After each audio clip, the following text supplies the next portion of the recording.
You stated in your testimony that, well, in one of the reports it says, that Ms. Suter is not meeting the professional and ethical standards. Have we reported to that? Let's back up. I'm sorry. Let me lay some foundation. Is there a professional organization or standard of ethics that counselors must follow in the state of Nebraska? It's an American School Counselor Association code of ethics. Are we licensed through there, or how does that work? It's a professional organization that many counselors belong to. Not all are required to belong. They don't provide licensure, so it's a professional affiliated organization, but our certification comes through the Department of Education. And in that Department of Education certificate, is there a mechanism if somebody is not following ethical procedures to remove that certification or suspend them, like a discipline? There is a process for that, yes. Have you recommended that to staff, to remove or discipline Ms. Suter's professional license? I have not. But you stated in your evaluations that she's not meeting those standards. Why haven't you made that recommendation? My efforts have, at this point, have been focused on helping her to improve.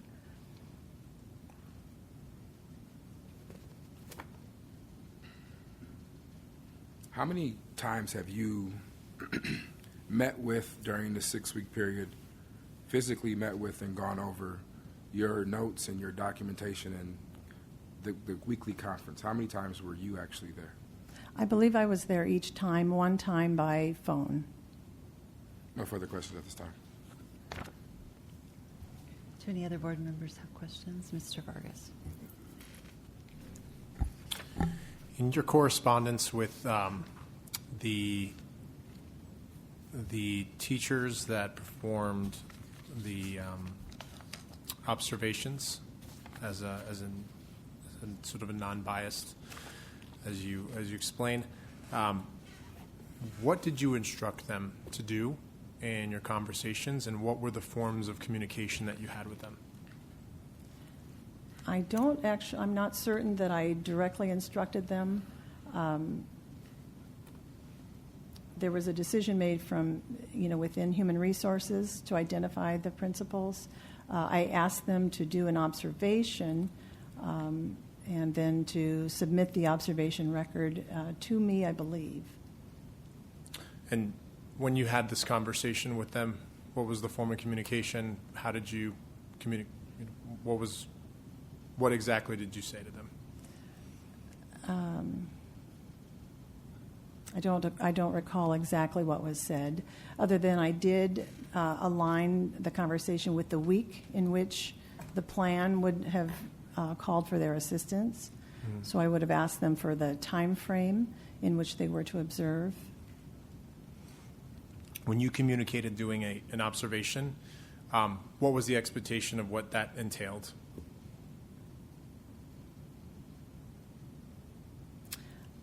I know I asked them to observe a classroom lesson. I don't know that I would have asked anything beyond their observations of what occurred in the classroom. I know you mentioned earlier that this is about the betterment and the professional development of teacher, Ms. Suter, but I'm wondering what was communicated in terms of how this component of the intervention plan plays a role in her development. So the question to follow up that is, what is the information that came out of the observations from those two individuals, two principals, how is that utilized to support the professional development, the intervention of Ms. Suter? Similar to observations being done by Mrs. Schmidt or myself, but to have another observer, another set of eyes, to ensure that their observations, might provide some new information that she might utilize to improve her performance. So I ask, and this is just a clarification, I'm not asking, because that sounds like evaluation, right? Like whether or not my evaluation matches somebody else's evaluation. I'm curious as to how was that used to develop Ms. Suter? What were the actions taken as a result of that to develop her as part of the intervention? What was actually done with that information beyond collecting it and sent to you? I think it was just to give us some more robust information that we could utilize as we made additional suggestions. Were any components of that observation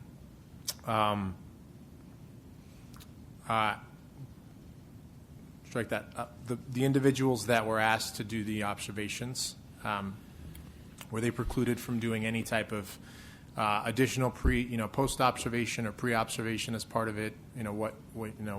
Was that any part of the instructions?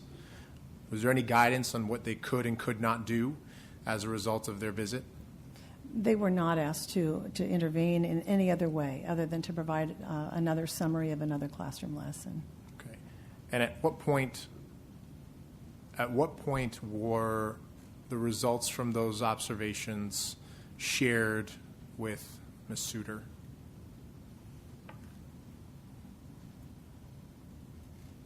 I'm not sure they were specifically shared.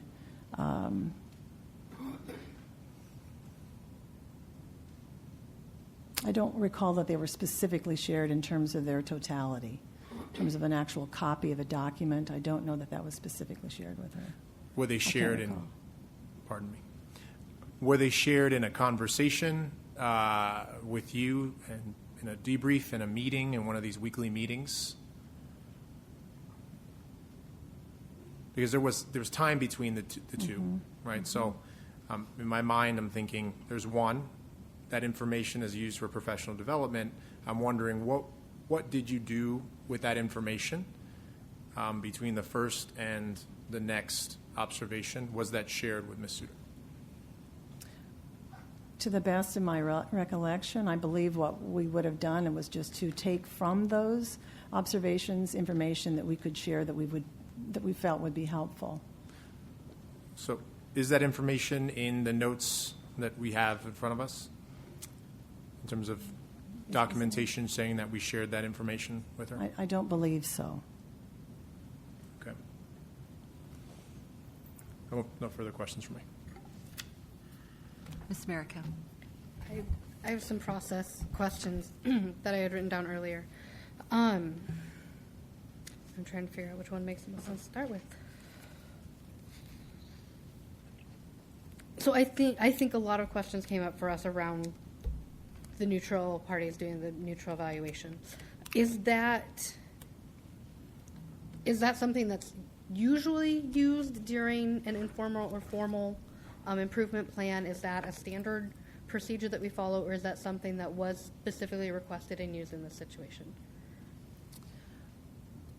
I don't know that that is standard procedure. That was a recommendation from Human Resources to include additional observers. I see. And if there's something that makes more sense to refer later to HR, let me know. Okay. I might be moving these all down then. I might be moving all of my questions over to more of HR.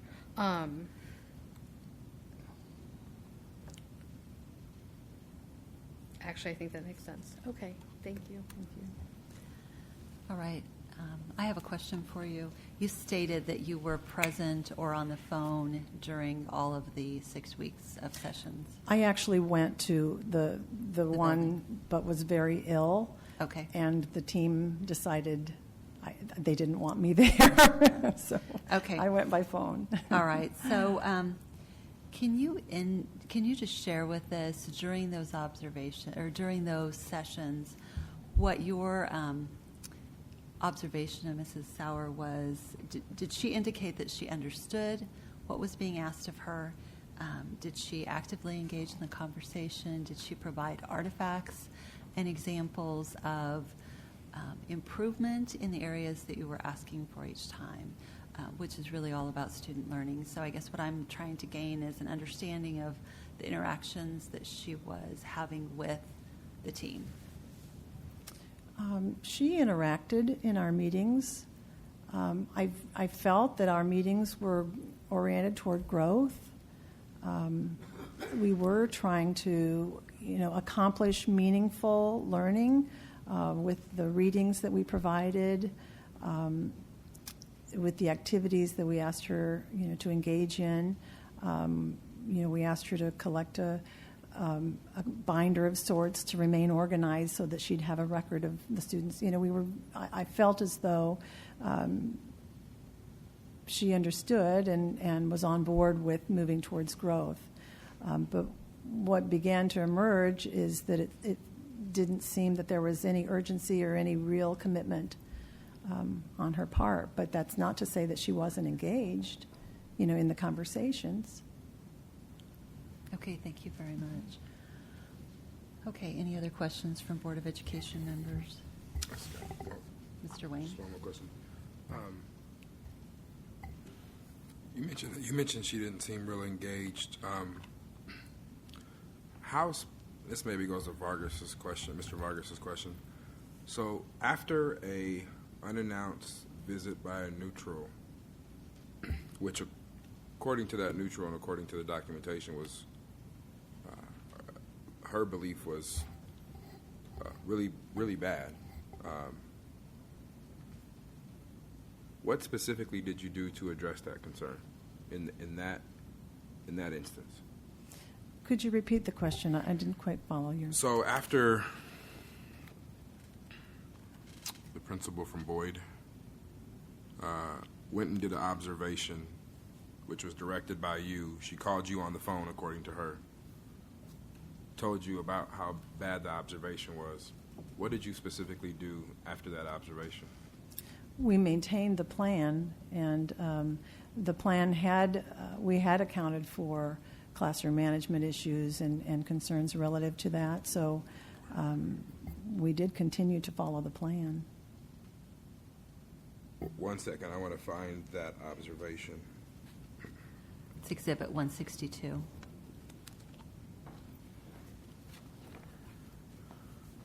So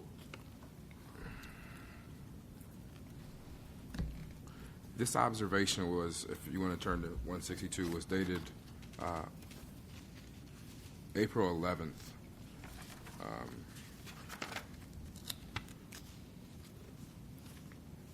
I'm assuming it was submitted the same day. Is that what you expect? That an observation would be submitted the same day? There was not an expectation that it would be absolutely the same day, but very soon following. And I don't honestly recall if it was submitted actually the same day or not. Exhibit 163. Was it email, but that doesn't mean, or that attached, is that what the document is? That's attached? Yes. So it was submitted on a Monday, the same day, at 6:33 p.m. Okay.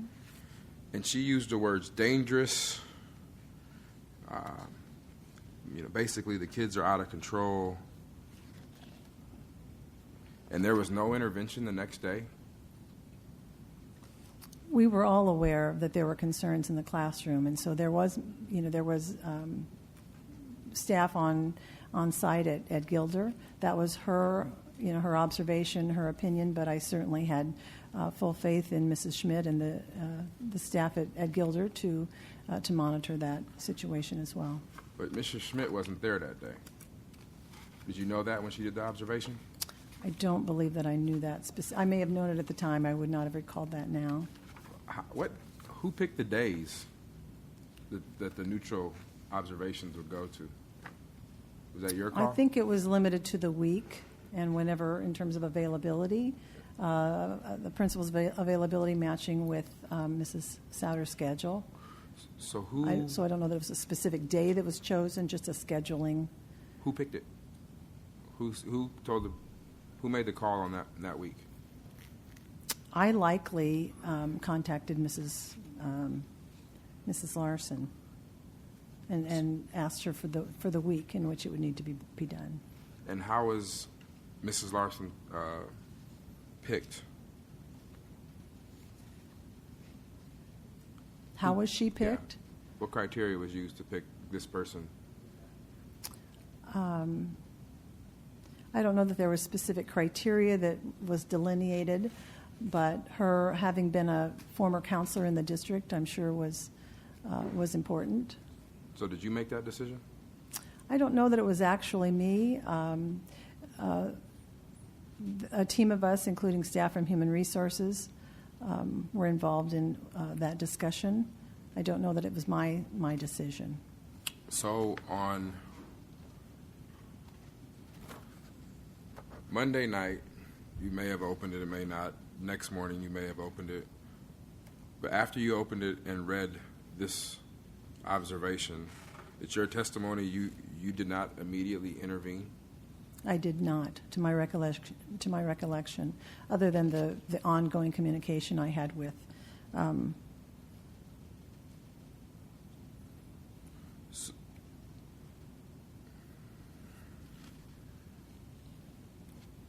So I'm curious, what level would management of a classroom have to get to before you intervene? I felt we were intervening.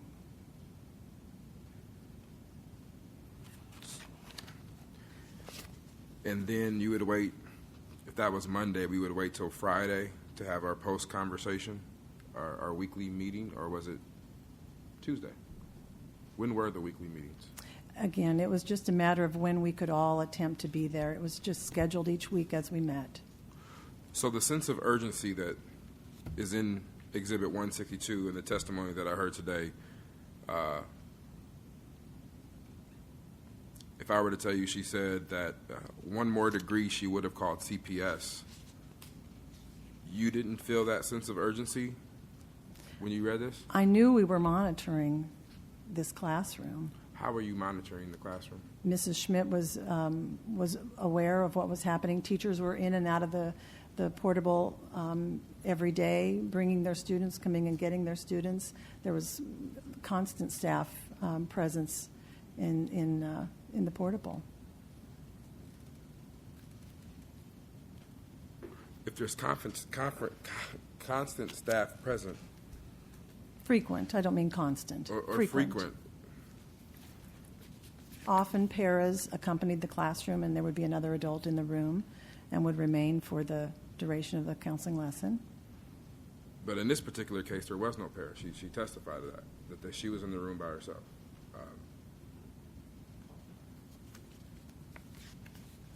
I guess where I'm concerned, or I'm trying to figure out, is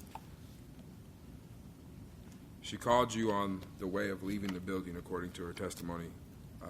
Her notes seem pretty serious, but you don't have any documentation about this incident in your notes around any of that time. So I relied how on. did you use? I'm sorry. How did you use this specific observation to help her? Many of the observations related to classroom management. And one of the reasons that we had her reading Conscious Classroom Management by Rick Smith was to help her identify and utilize strategies. We spoke about consistent procedures and routines. You know, that was a focus of what we were trying to achieve in our conversations and in many of the interventions that we laid out in the plan. Do you do a lot of training inside of OPS? Inside of OPS? Yes. Do you train other staff members? Yes, we have professional development opportunities. And do you ever lead those professional development opportunities? I do. And do you train outside of OPS? Not extensively. Based off of your years of experience in training, it's a hypothetical, if you really want to get something across that's really important, don't you usually have a handout for them? don't you make sure they leave that meeting with the one or two things that are really important to you? You're nodding your head, but that's Yeah, not yes, gonna the handout record is very, it's customary for But professional throughout this development. formal process, we never gave her notes about what your expectations were. We never gave her clear feedback in writing. Is that your testimony today? We gave her the entire plan, so she knew what was going to be expected of her. We provided all of those details throughout the plan. And this is but in your training world, you testify that it's better to make sure we give them something to remember that by. And we did give her the plan. She knew what we were focused on and what interventions we were going to put in place to support her. We did give her that handout. Did we give her anything during the 6 weeks saying you're not meeting expectations in this key area? Mrs. Schmidt provided a weekly summary and feedback document to her, yes. Did it say that she was meeting expectations or not meeting expectations? I don't know that it was quantitative in that way. But at the end of this, right, at the end, there's a score. And we've talked about the score. Mm-hmm. At the end, in any, whether it's sports or whether it's anything else, there's a score. And throughout this process, you're trying to figure out where your score is. But throughout the 6 weeks, we never said you're not meeting expectations. And according to the notes, there's a little checkbox where you can say not accomplished or partially accomplished. Again, hindsight being 20/20,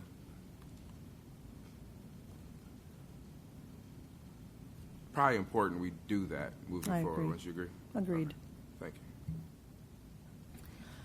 you. On Exhibit 162 that we were just looking at, dated April 11th, and I think back to Exhibit 112, is that the 6th week of the plan? The plan ended on April 15th, maybe? Is that correct? Page 38, or document number 38 of Exhibit 112. Exhibit 112, page 38.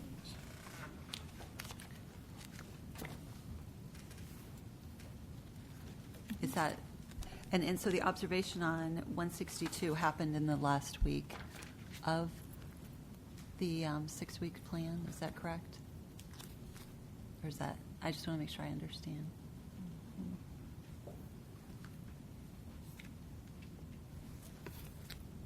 Yes, it would have been that last week. Would you have expected after 6 weeks to have seen more improvement than what you saw in this observation? Absolutely. On Exhibit 176, there are a number of,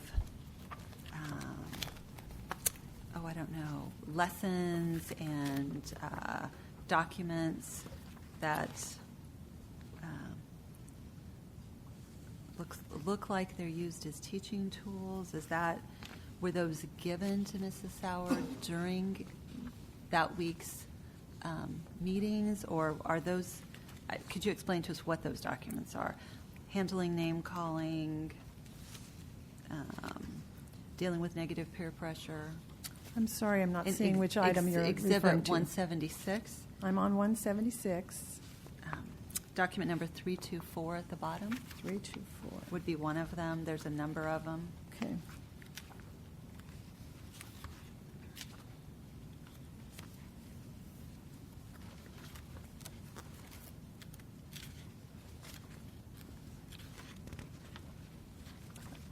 That's just one of the number of pages in there.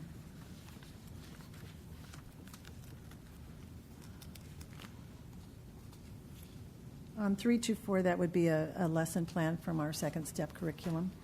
So were those lesson plans that were being implemented that week?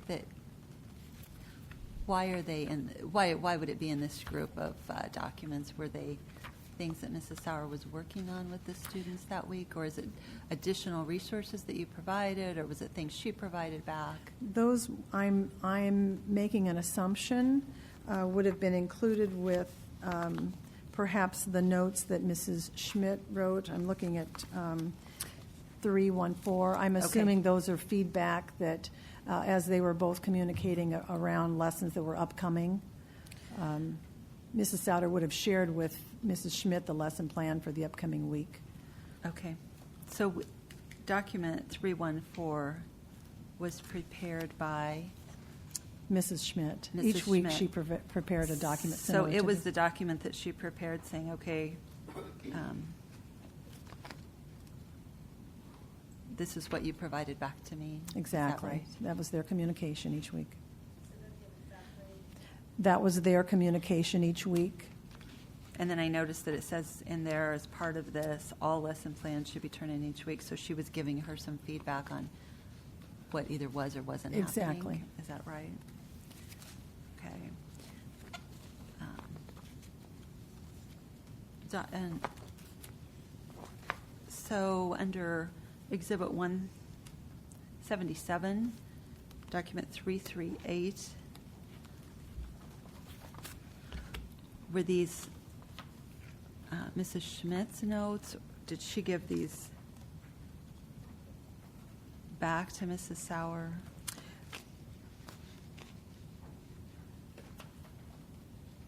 Mrs. Schmidt and I contributed to the notes. I don't believe that we actually provided them to Mrs. Souter Okay. in a written format. Okay.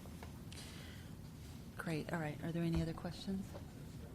Short one. What was the other principal's evaluation exhibit? It was Exhibit 158, and it was in the middle of March. So my same questions apply to that one then. Since this was in the middle of the evaluation, do we give any specific feedback regarding this evaluation in writing? Sorry, well, you said it was in the middle? It was 318. It was right in the middle of the evaluation period? Yes. Actually, I think it was week 2, right? Based on our That- dates? I believe that's week 2. Yeah. Right. It was week 2, it was the middle of March. Correct.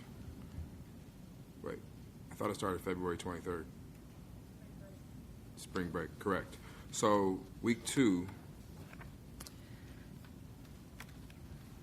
we need a timeline. Okay, so Week week two. 2, there was clearly some feedback, not quite as alarming, but there was an evaluation, and because we put this big emphasis on it being neutral, although we told them that they were on a formal plan, although this is neutral and it's a big emphasis, wouldn't sharing this specific observation based off of a neutral person, if the individual feels that the principal may be against her or whoever else may be against her, wouldn't sitting down documenting the neutral observation in week 2 carried more weight to help the individual? Because when I go to week 2 of the notes, which are March 14th through March 18th, Exhibit 176,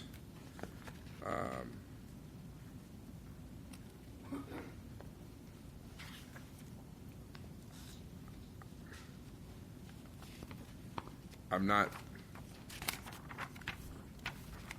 Observation conducted on 318 is the only note that was given.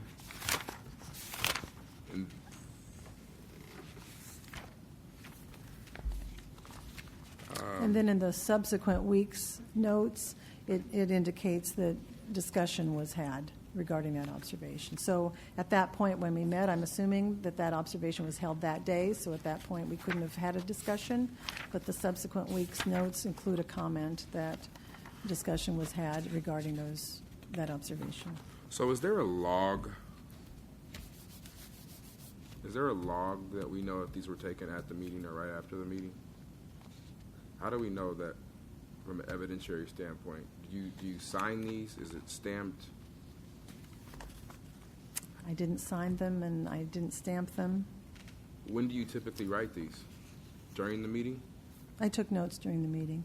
And then you type them up later? And then I would add them later, yes. How much later? I don't know that I had a specific time frame, as quickly as I could, but didn't necessarily have a specific time frame in terms of when they were typed. So what do you do with the notes after you typed them up?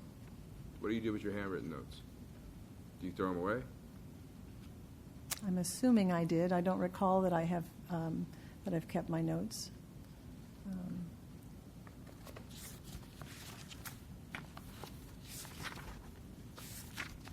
No further questions? Okay.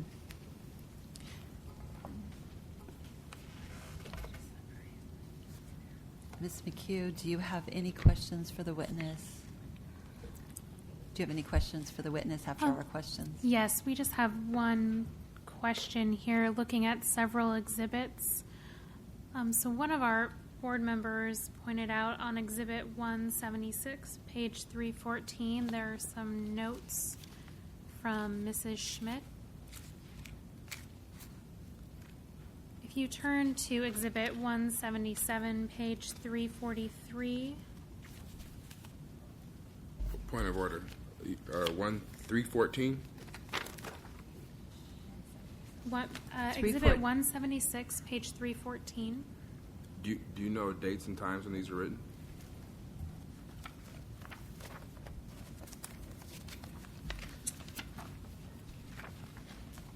There are no specific dates and times, but they are for that week of the formal observation. Please continue. If you refer to Exhibit 177, page 343.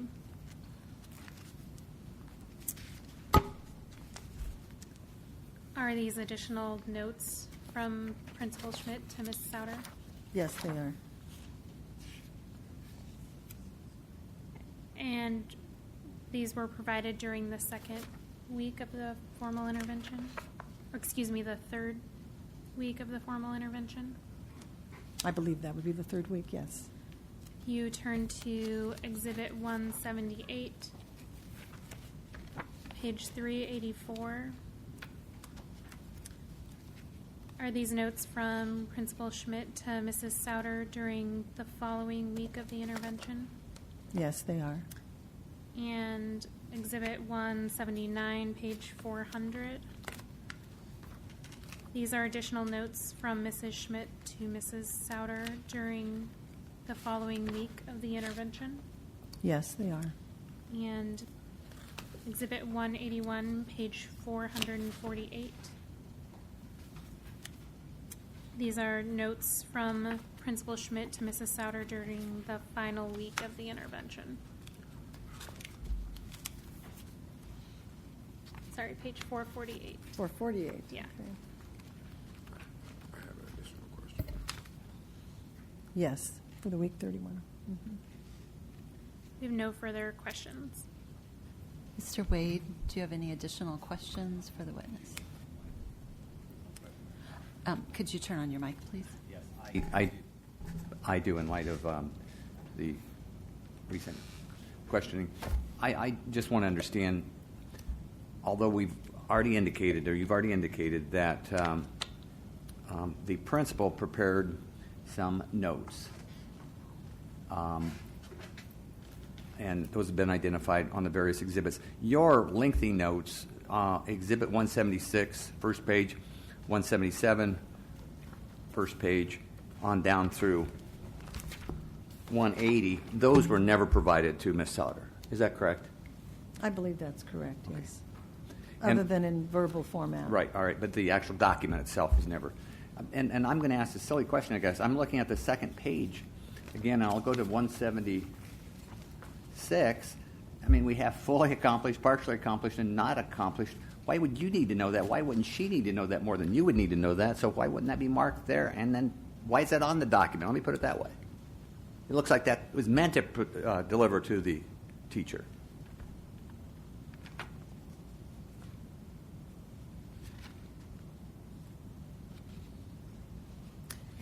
It would appear that way. We only, as I indicated earlier, shared this information verbally as we informally looked at what was accomplished or not accomplished that week. and marked it accordingly. Okay. All right, I just wanted to make sure I understood this document. Thank you. I have nothing further. Okay. Sorry. Would you like for this witness to be sequestered and retained?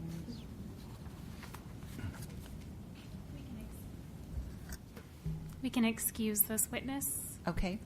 Do you have an additional witness that you would like to introduce? Yes, we have Charles Wakefield, Chief Human Resources Officer. Okay.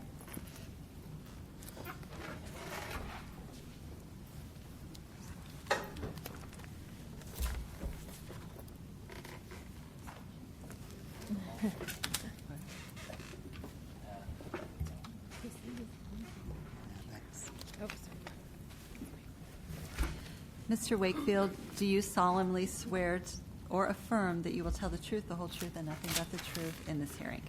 I do. Thank you. Could you state your current position with OPS? I am the Chief Human Resource Officer And how long have you been in that position? with OPS 1 year. Okay. And what can you tell us a little bit about your employment background before coming to OPS? Relevant employment background. Yes, relevant, Thank you. not lawn mowing jobs. Thank or- you. I taught for 5 years in Wichita Public School District, Wichita, Kansas, very similar district to Omaha Public Schools. I was an assistant principal 3 years there at the middle school level. I was a principal 9 years there at a middle school level, and I worked in human resources 2 years there, working with staffing. Okay. And can you tell us your educational background? Have a bachelor's in business administration. I have from Wichita State University. Wichita State, go Shocks. I have a bachelor's from Newman University in secondary education. I have a master's in Newman University in building leadership principalship. I'm licensed both in Kansas and Nebraska. Okay.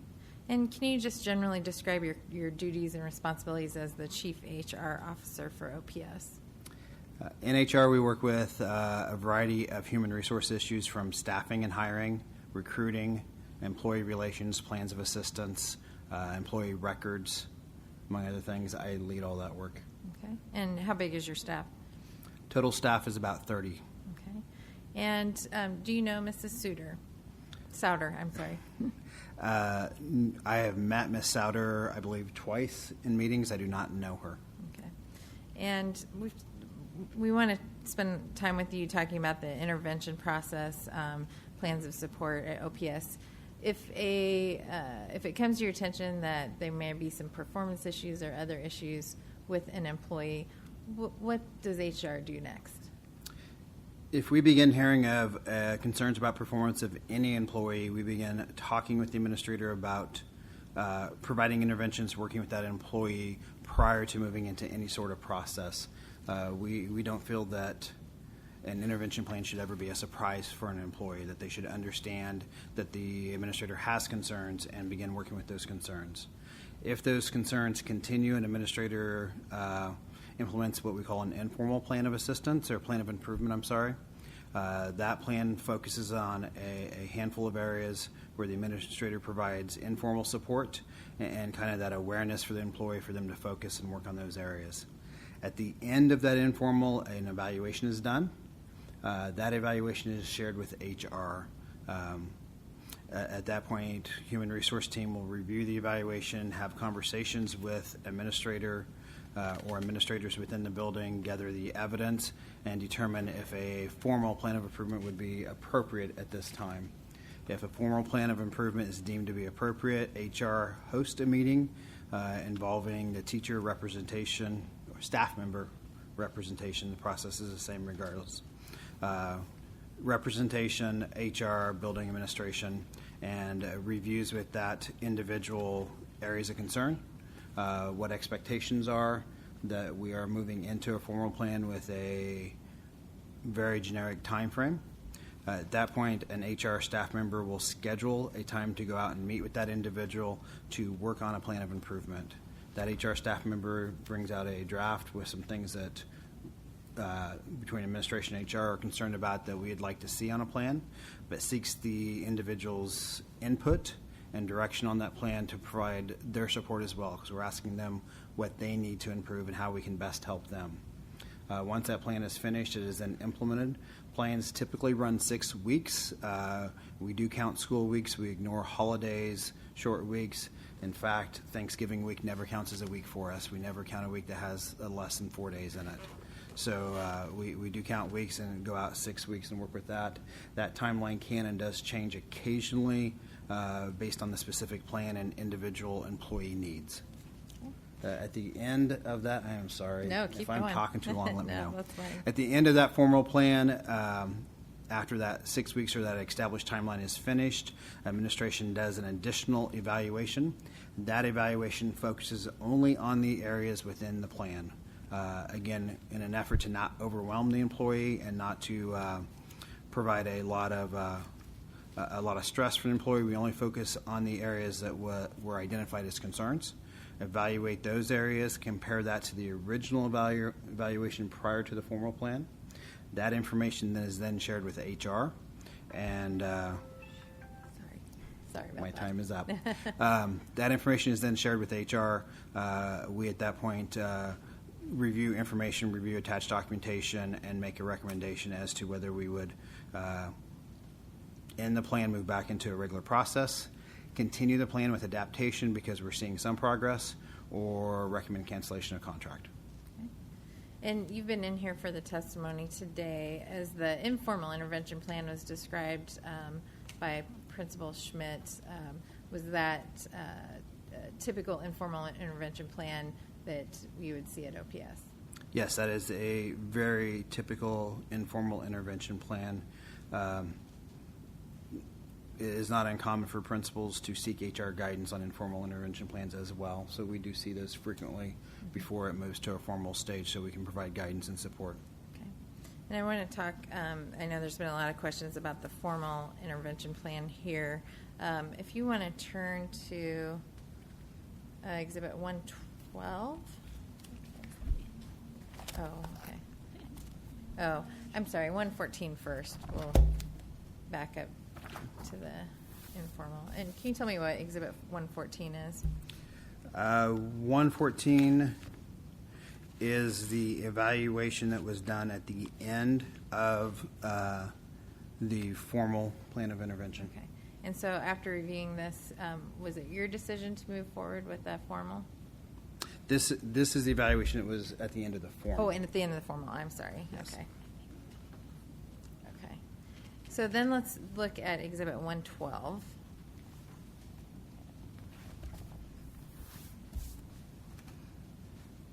Okay. And can you tell me what Exhibit 112 is? Exhibit 112 is the final version of the plan of improvement that was implemented with Ms. Souter. This would be after her input, and it would include the timeline and expectations that were established at the beginning. Okay. And do you recall a specific input or request by Mrs. Souter? On, I believe, February 17th, when we met to discuss the formal plan and that we were moving in that direction, Ms. Souter's OEA representative expressed to me some concerns. Ms. Souter was feeling about her ability to successfully meet the principal's expectations, primarily due to personalities. I believe the word that was used was bubbly, that Ms. Souter did not believe she would ever be bubbly enough for Ms. Schmidt.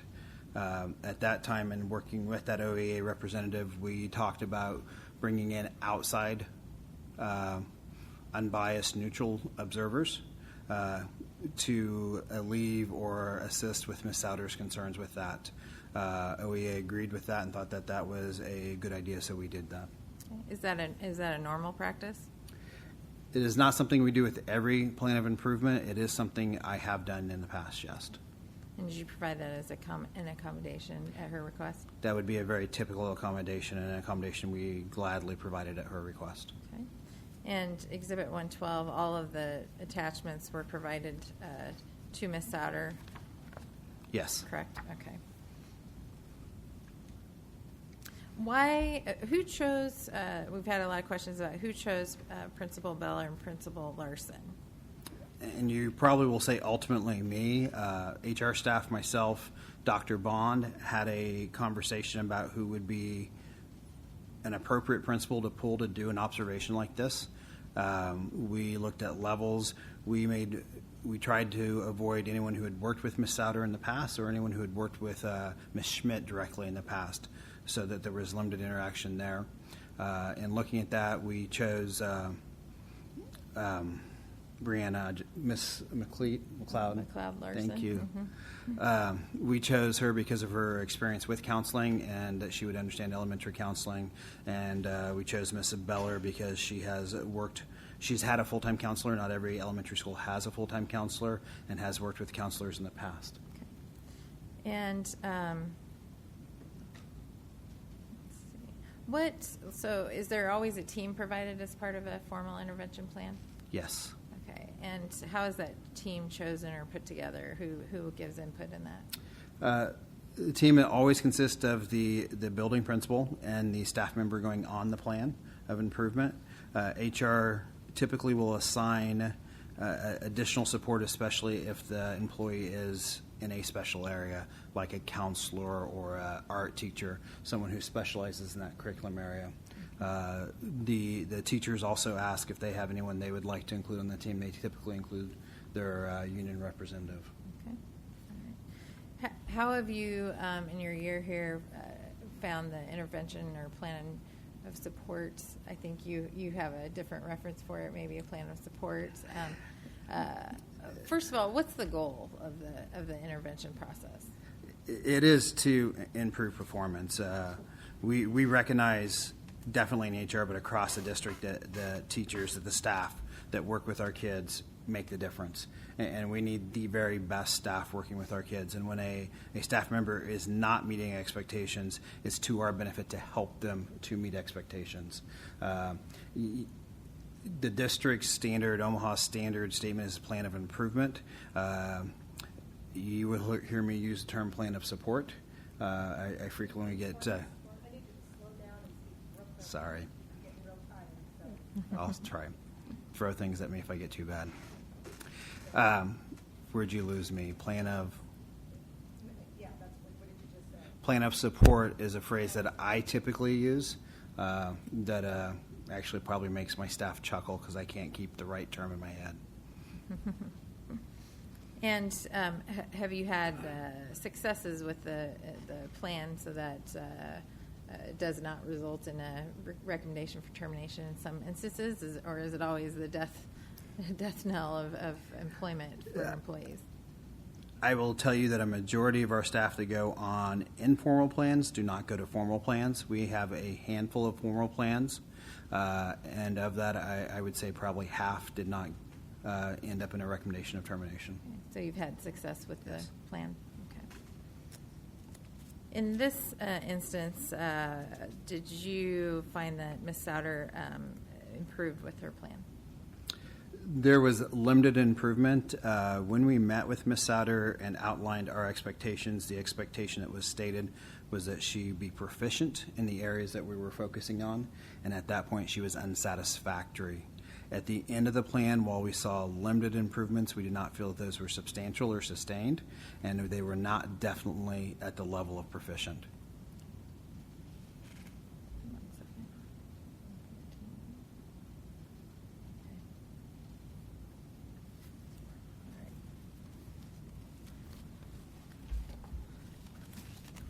Making sure I'm saying the right numbers to you. So if you want to look at Exhibit 102,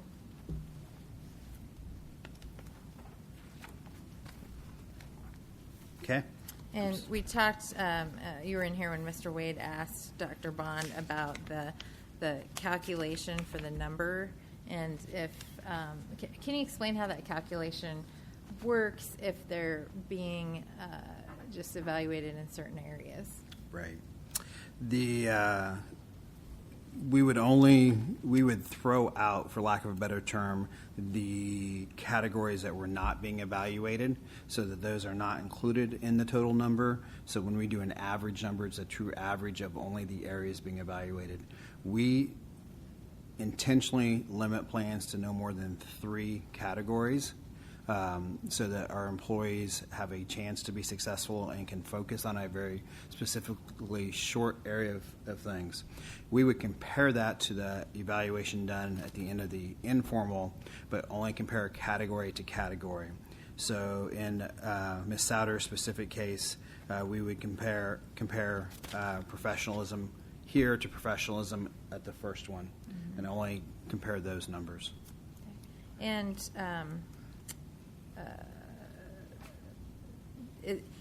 this is 102 a performance appraisal, or is it just used in this case for an intervention? This is our actual performance appraisal. It is because we were in a plan of improvement. It is used during that intervention process. This is the ending document that demonstrates the amount of growth that was witnessed or shown over the course of that. Okay. But they're not. She's not penalized because certain areas were at 0. You just evaluated those 3 areas that you were really working with her on. That is correct. Okay. Do you recall any other conversations with Mrs. Souter or her representative about the expectations regarding the formal intervention plan? I guess I would ask you to be more Okay. specific.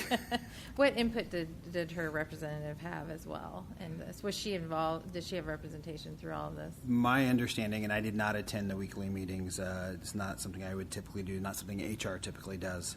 My understanding, though, is that OEA, her representative was at each and every meeting. Every meeting I had with Ms. Souter, she was represented. Okay.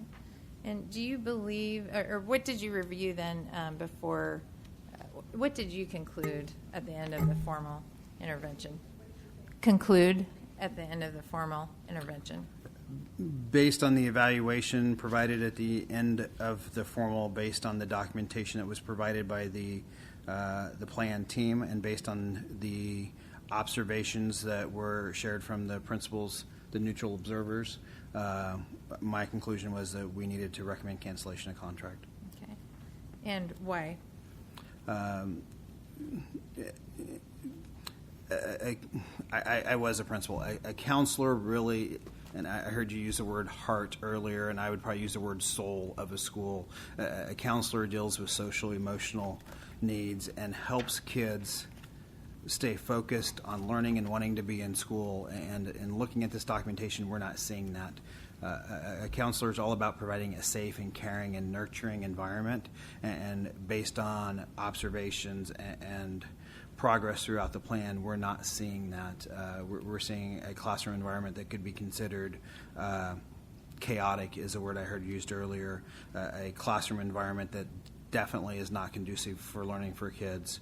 We were seeing a counselor who was not making good connections with kids and had more than we would expect or more than we would want kids and adults avoiding. One of the numbers I looked at is during the course of her plan, outside of her instruction, her classroom instruction piece, Ms. Souter only logged contact with 12% of Gilder students. And we would expect a counselor to impact all students in the building, and definitely a whole lot more than 12%.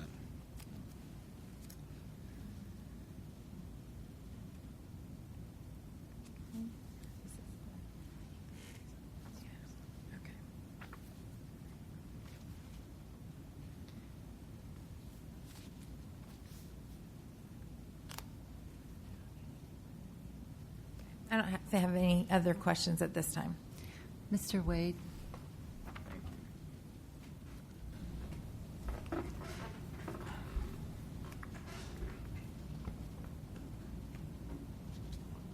Got to gather a few documents here.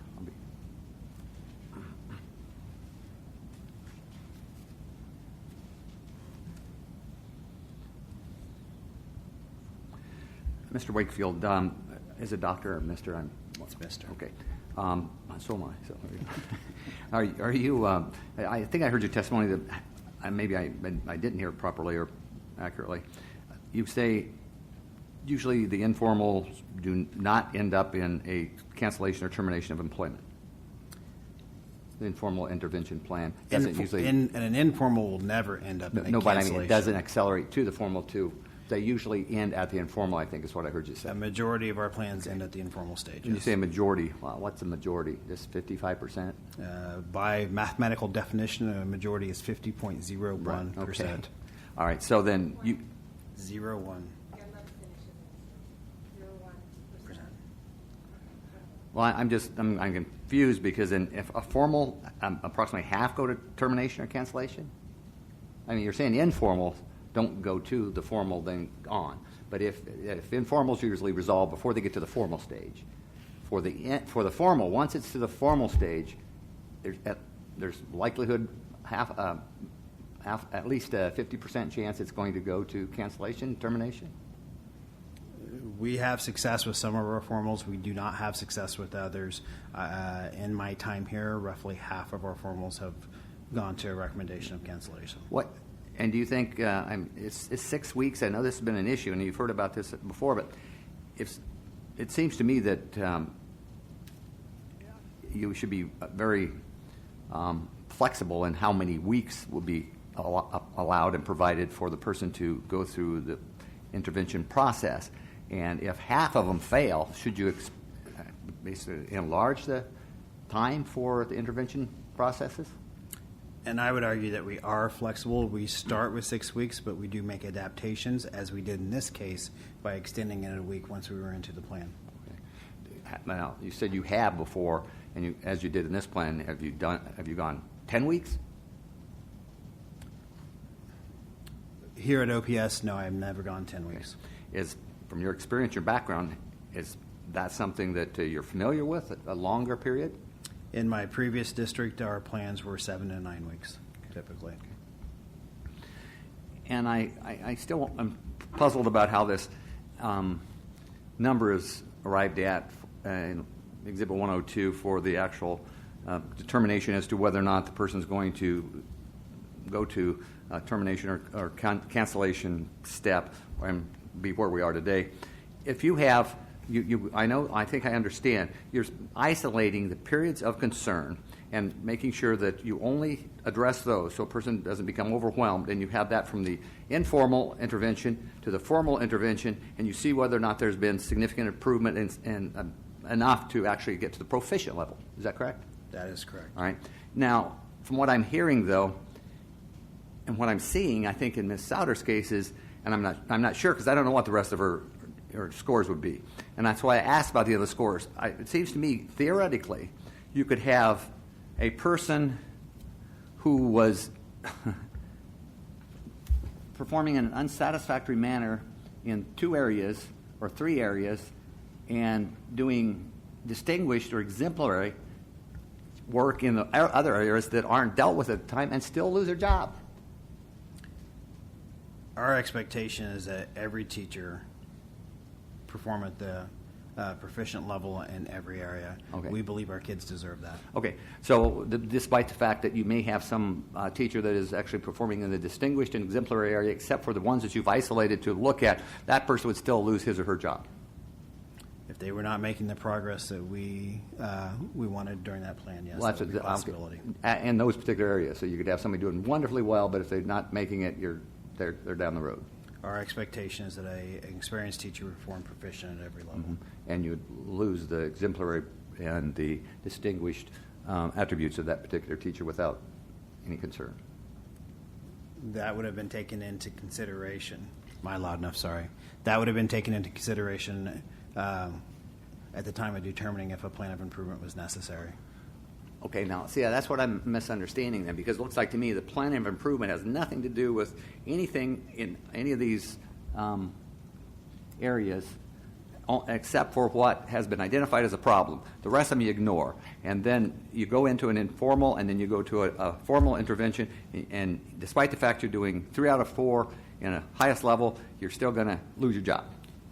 And I would not use the word identify. At the end of an informal plan, an evaluation is done.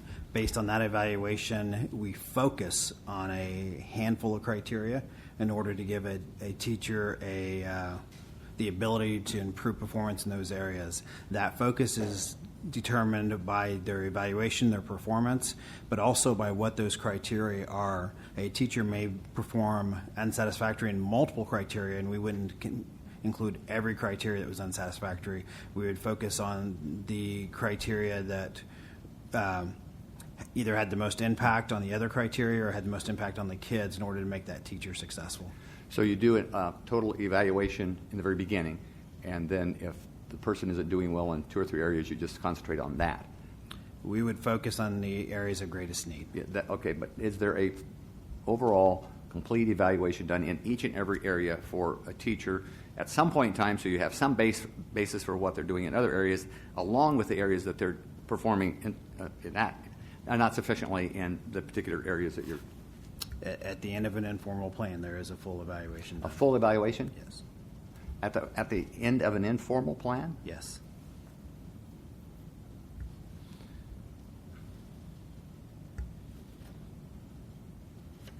Is there one here for Ms. Souter? And I would...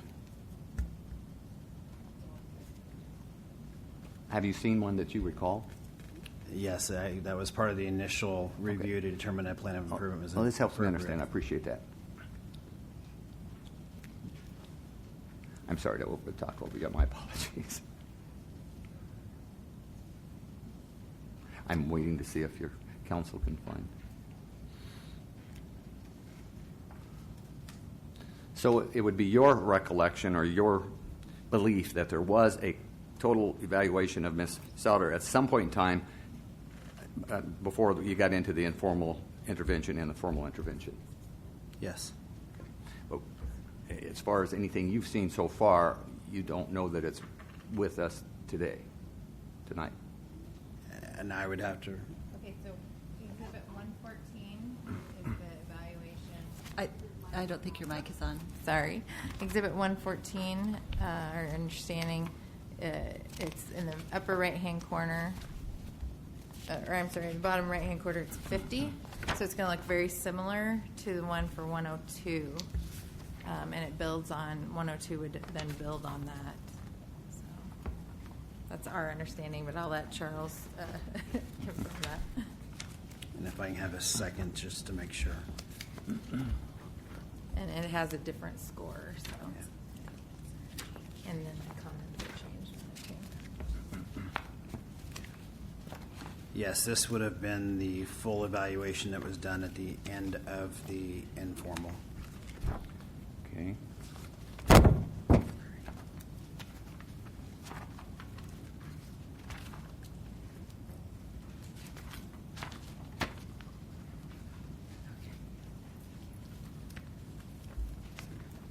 Can I ask, when you look at that particular exhibit,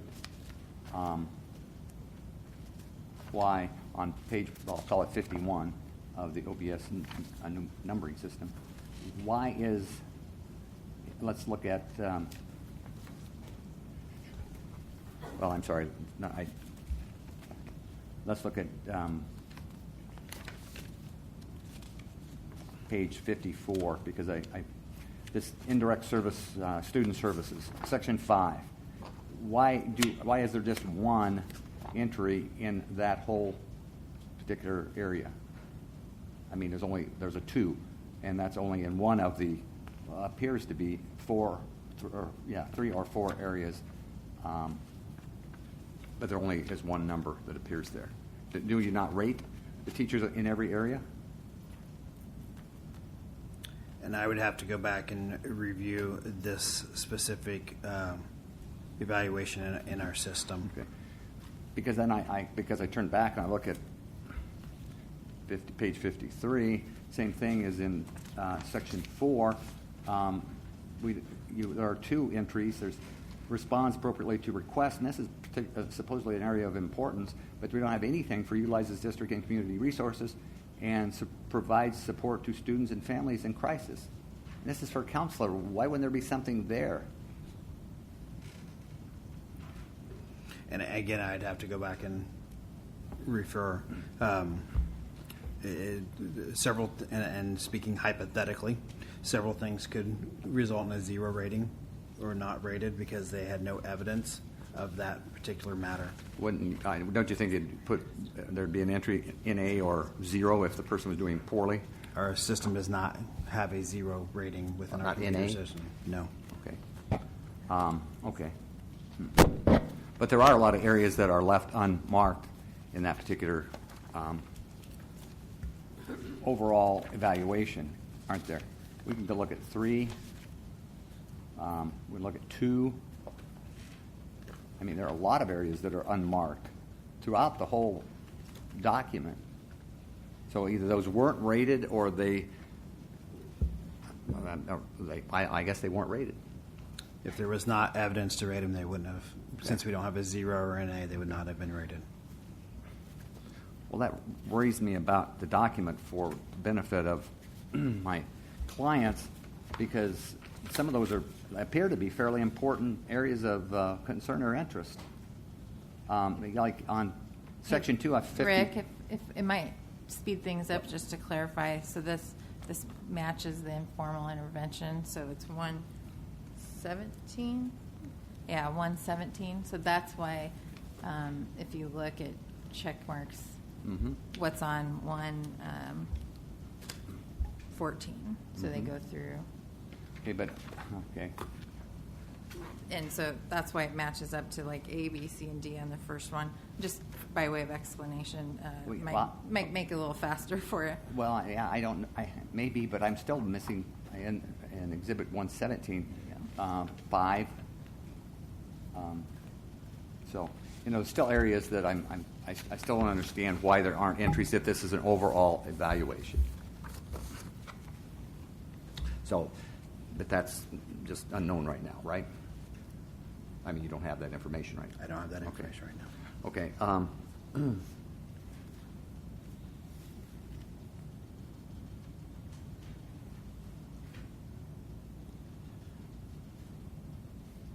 I have no further questions. Thank you, Mr. Wakefield. Mrs. Gutell Fox, do you have any? I don't at this time. Okay. All right, with that, we're going to move to Board of Education questions for Mr. Wakefield. Mr. Wayne? Mr. Wakefield,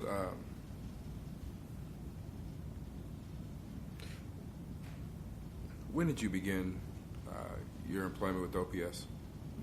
July of 2015. And since then, you were able to do a thorough examination of this file, her file? I reviewed her file at the time the informal plan was finished. And it was thorough. Your evaluation, your review was thorough, right? Yes. And it was fair? I believe so, yes. And it was complete? Yes. Now, you testified that at the end of an informal, you do a complete evaluation. Is that correct? Yes. And that evaluation would have been thorough, correct? Yes. That would have been fair, correct? Yes. And it would have been complete. Yes.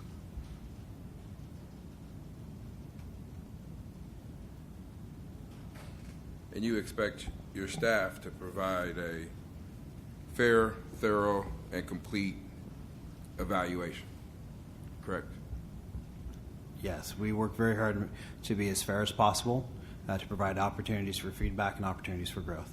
And so if it was complete, you would consider that proficient? If your staff...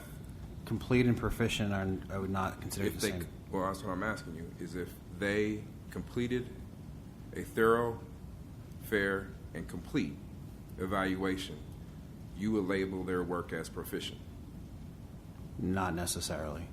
Quality of work does matter. Well, if it's fair and it's thorough and it's complete, is that not quality for you? There would be other factors to consider, yes. What other factors? Is the work appropriate and tied to standards? Is the work timely, for example? Okay. So when reviewing this evaluation, at least that we have in the record,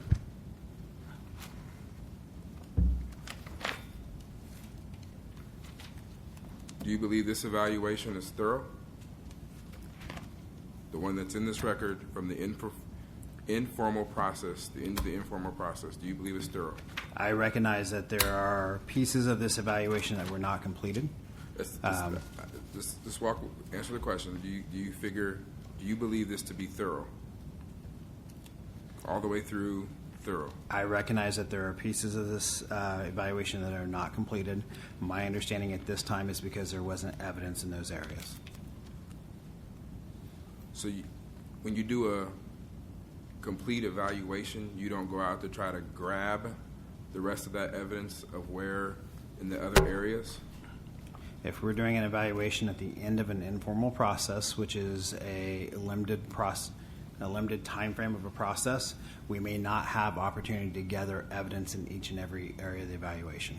What would limit your opportunity to gather more information? For example, if a piece of the evidence that we would look together happened at parent-teacher conferences, and we did not have parent-teacher conferences during the time of the informal observation. Is it fair to say when looking at the document 114 that there are things in this document you could have been able to grab and gather? I would have to review it further to answer that question. We got time. You can review it. It's right here. You can review it and tell me in some of these areas about provides transition support, demonstrates effective goal setting. I mean, are we saying we could not have went out and did a thorough, complete, and fair evaluation? Because you testified, let me clarify, you testified that after the informal process, you do a complete. Now, word complete means something. It means entire process, 360. Is that not your understanding of a complete evaluation? That is my understanding, yes. So we didn't do a complete evaluation of this individual at the end of the informal process. And I would say that we don't always have the opportunity to gather evidence in each and every area, and it would be unethical for us to evaluate somebody in an area that we did not have evidence. So is your testimony today, looking at Exhibit 14, we did a complete one? Yes, I am comfortable with this evaluation. Although there's things that, that's not what I'm asking you. Is it complete? I am comfortable with this evaluation. Yes or no, sir? Yes, I am comfortable with this evaluation. So this evaluation meets your standard of thorough, fair, and complete. That's your testimony today. I am comfortable with this evaluation. It's a yes or no question, sir. Yes, I am comfortable with this evaluation.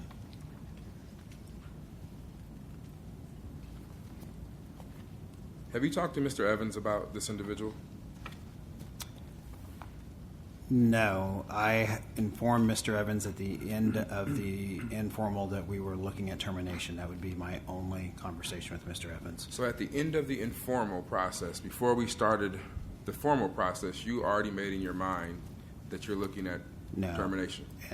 If I misspoke, I apologize. At the end of the formal process, when we were looking at termination, I informed Mr. Evans that was a possibility.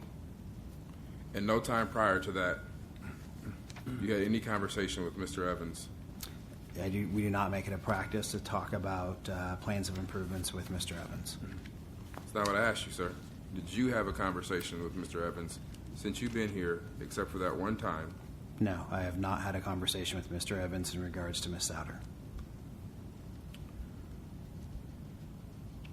What evidence do you have in front of you, or that you have that you can go get, that demonstrates that we tried to gather more information and do a 360 evaluation at the end of an informal process? I don't know if I have specific evidence in front of me, and I don't know what I would have. Everything we provided to our attorneys. So I don't know what else I would have at this point. So I'm not sure what you would be looking for. Well, we're talking about terminating somebody's livelihood. Not livelihood, but they're one of their means of employment. And we have an evaluation piece, which you said is standard practice, that at the end of the informal practice, we do a complete evaluation. But there are many key areas in here that have nothing next to them. Can I just clarify, because I think the documentation is confusing. So she signed the informal plan beforehand, and then that matches up to each area she agreed to be evaluated in. So With all due respect, counsel, Okay. he said that they do a complete Right, evaluation. and it does Let me completely finish. match this, Let me so finish, that's though. what I'm just saying. Counsel, but the follow-up question was, in a hypothetical, if there was a teacher with all these other positive factors, you would still go to move to formal? And his answer was, and we can read it back verbatim, was no, we would take all of that up at the end of the informal process because we do a complete evaluation. Right, to match the informal that No. she signed, and No, that's you- all I'm You should have clarifying. clarified that up Well, on and directs. I will, I'll follow up, it's fine. But he clearly said that we do a complete evaluation at the end. And what I'm trying to figure out from a due process perspective is if that's our standard practice, why don't I have evidence of a complete evaluation of this individual at the end of an informal process? That's a question. Could you please repeat the question? Why don't we have a complete evaluation of this individual after an informal process? And we do have an evaluation that covers the areas that were being evaluated, the areas that we had evidence on. This evaluation was one factor in determining a need to move to a formal plan. We considered other documentation, other input from principal, from Dr. Bond, to look at that. Because in the end, it's about the kids and about providing the very best adult in front of our students. And I understand that it's about the kids, but we also have a law of due process we have to live up to. We are a nation of laws, not of men. So looking back at this process again,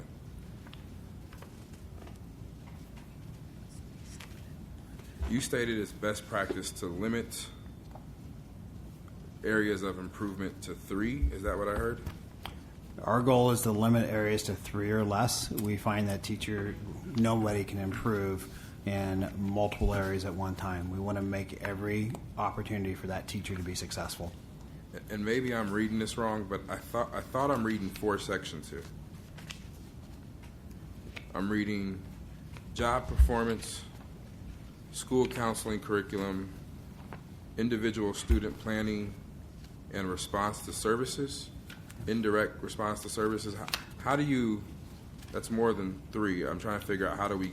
And our goal is to limit to 3. And in looking at this case specifically, several of these areas tied together, and there were major concerns in all of these areas. So who makes the determination of what doesn't tie together? That is done in conversation with HR, with the building principal.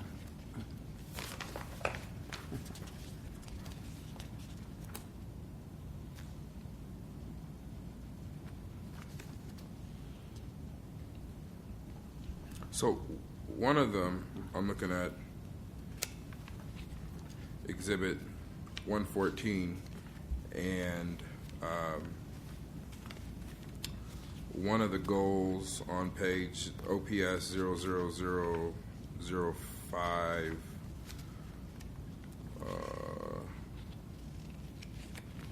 I just saw it. Oh, 52. So a whole bunch of zeros, 52. One of the goals is utilizes data, and we put basic. What does that mean? What does basic mean, or what does utilize data mean? Basic. Basic is below proficient. It is a teacher or a counselor would meet that criteria, that standard, some of the time, but not consistently, or would meet it with excessive errors. Okay. And what does, so what levels are there? Unsatisfactory, basic, proficient, distinguished, exemplary, and I may have switched the last 2. I might have to check on that. No, you're right. Am I right? Now, last thing I want to talk about is confidentiality. Do you think it's appropriate in the HR staff, from an HR staffing perspective, based off of your experience, to tell neutral observers that the person they're going to see is in a formal process? Yes, I do. And why is that? In my experience, if we don't tell the observer why they're going, their imagination is much worse than us saying they're in a formal process. We do not share with the observer what the plan is focused on. We ask for their honest evaluation opinion of that lesson. We intentionally spread out the neutral observers to create the opportunity to show growth over time to best support that teacher. So you think it's proper to create a bias? I don't think it creates a bias. Do you think that breaks confidentiality? No, I do not. So you think telling somebody's discipline record or potential form or process is not a breach of confidentiality? A plan of improvement is to assist a teacher. The neutral observers were done at Ms. Souter's request. With all due respect, this is a yes or no question. No, I do not think that we broke confidentiality in this case. I said, in a hypothetical, do you think telling another staff member that a person is in a formal process is a breach of confidentiality? I think telling an administrator who we're asking to do an observation that that person's in a formal process and we need their opinion is not a breach in confidentiality. Now, did you tell them that? Did I tell them In that? this particular case, did you tell them that? No. You said that their purpose is to narrow their scope. What are they narrowing their scope for? I did not say their purpose was to narrow their scope. Can we read back his testimony 2 questions ago? To narrow their focus. I better quit talking.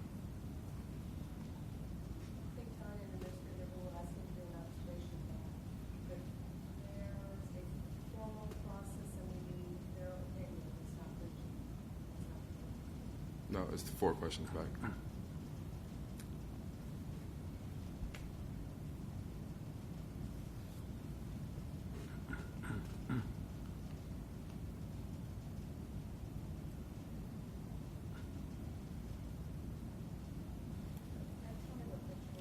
The answer was so their mind doesn't run wild in that answer.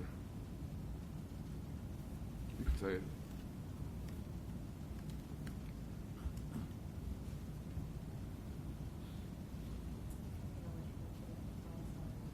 So what's the purpose? We'll just go back on the record. He can clean up his answer and we can read the transcript. What's the purpose of telling an individual who's going to do an observation that they're on a formal process?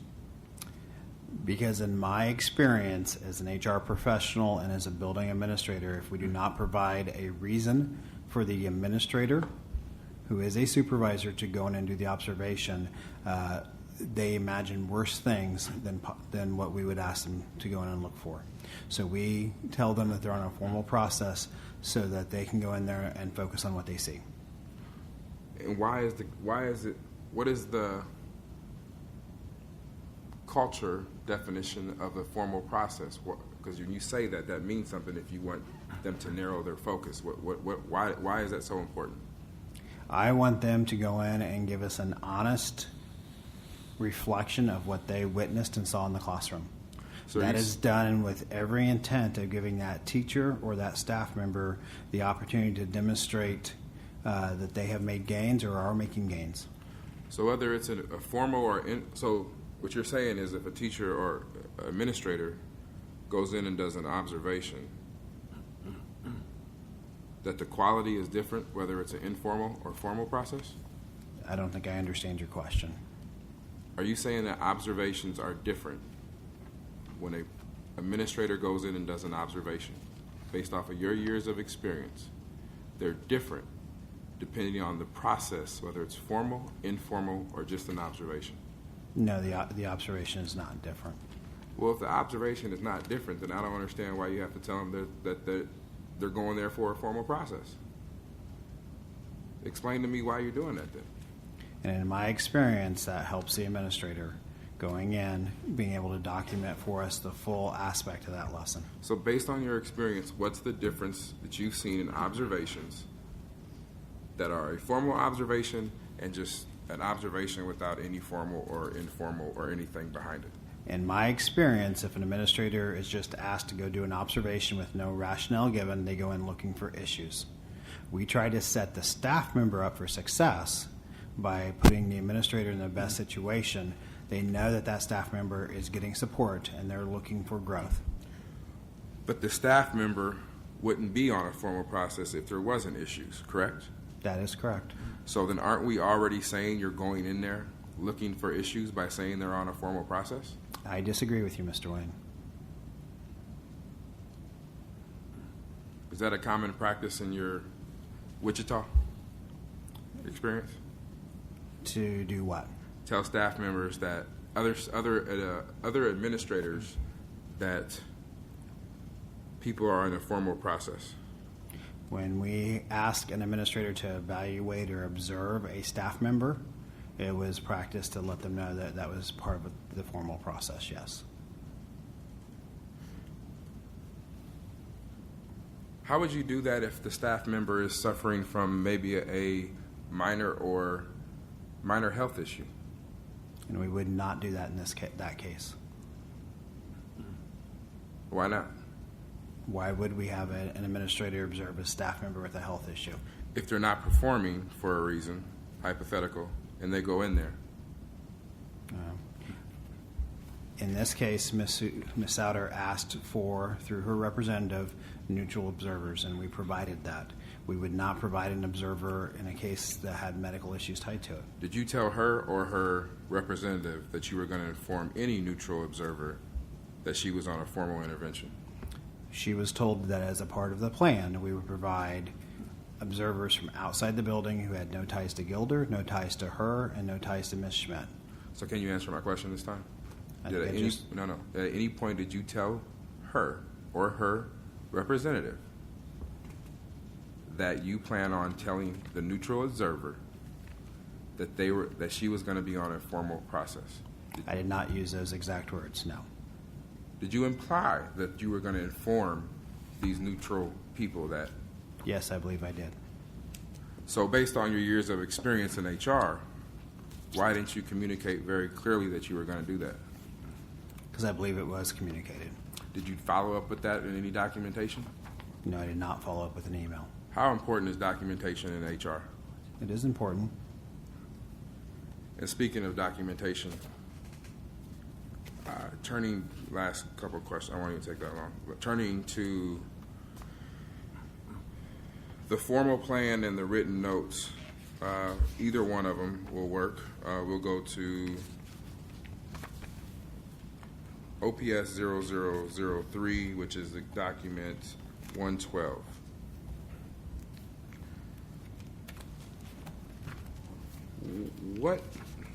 What purpose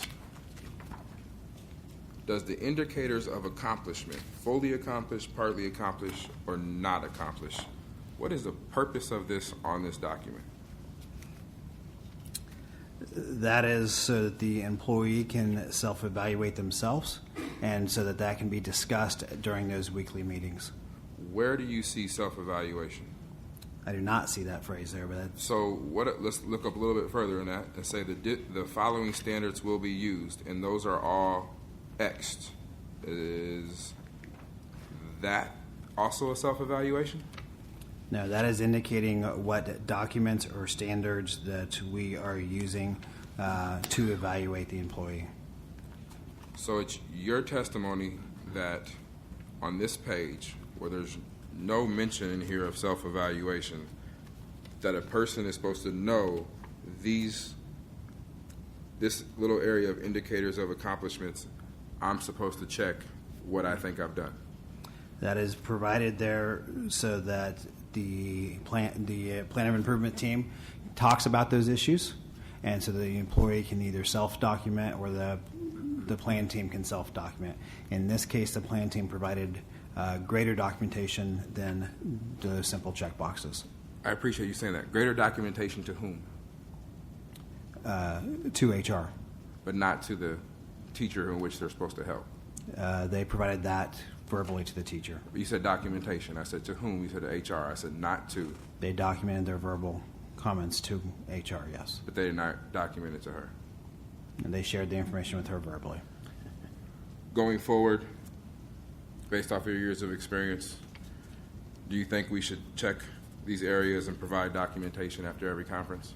I think there's room for improvement in all documentation. I think there's room for improvement in the plan of improvement process. That's a good question for overall. I see you've done this before, but I said specifically to this document. And I see room for improvement in this document, yes. Thank you. Mr. Vargas. Thank you, President Gotting. What was the official end date of the formal improvement plan? It was scheduled to end on April 15th. We extended it 1 week at Ms. Souter's request. I am not exactly for sure. That would have been, April 22nd maybe? I'd have to look at a calendar to be specific. At what point did at what point did you make the decision to not renew her contract for the previous year? Once the plan was ended, the principal did the evaluation and submitted the evaluation to HR. So early in that first week of May, we reviewed that evaluation as an HR team without the principal and began gathering documentation. We then called the principal in and gathered additional information from her and from Dr. Bond. They were both called in and made the decision at that point. So that was the first instance where there was then documentation sent over to her that her contract would not be renewed. She was notified in March, at the end of March, prior to the official deadline, that her contract was not being renewed. Okay. She was also notified that that was a standard letter, and should she successfully complete her plan like we hoped she would, that notice would be withdrawn and her contract would be renewed. We then met with her in early June to officially let her know that we were continuing forward with not renewing her contract. Is it policy to send a letter in the middle of, or even in a quarter or a third of the way through the improvement plan of non-renewal when you've not made a decision yet on the improvement plan for an individual? That has been practiced, to notify a staff member per state statute that we were looking at non-renewing their contract, and we would tell them that should they successfully complete that plan, we would then withdraw that letter. Just to clarify, you said it's practice or statute? There is a statute date by which we must notify staff whether we're renewing or non-renewing contract. It is practice to send that letter if we're in the middle of a formal plan of improvement. Okay. Tell me more about the statute requirement. And I am speaking from memory, but there's a statutory date by which we must notify teachers that we're going to renew their contract for next year or not. We would send that, if we're not choosing to non-renew them, we would send that letter to them officially. There is also a statutory date by which we can ask teachers if they're coming back or not. So we worked very hard to meet both those dates. So for example, we would not issue a teacher contract for the next school year prior to the statutory date that we can ask them if they're coming back. So now I know you mentioned the March 30th, that was the practice, but in statute, letter sent to Ms. Soter. Sorry, I'm pronouncing this wrong. And then the next time that there was a correspondence, so you mentioned around Mr. Evans earlier, Superintendent Evans, that Superintendent Evans had not had any knowledge about a potential not renewing of a contract until the end of the formal evaluation. Is that correct? That is correct. Mr. Evans, and I may need to amend my testimony, but he does see the list of non-renewal letters, so he would have seen that, but we did not specifically discuss that list. Okay. I'm referencing Exhibit 191, which is the certified letter from Norby and Wade on April 4th, sent to Superintendent Evans. I reference this because I am putting myself in the shoes of an employee that is on an formal improvement plan, where now superintendent, they're trying to formally formally go through the process of asking for a hearing, because that's what was requested in statutory, and while also going through a formal improvement plan while not receiving some documentation of observation notes that we have heard some very alarming testimony from those observation notes from these individuals, and there's nothing formal that they have from those notes. This just strikes me as very concerning. Based on this April 4th document, was there any other conversations you had with Superintendent Evans regarding this specific case, this specific individual? No.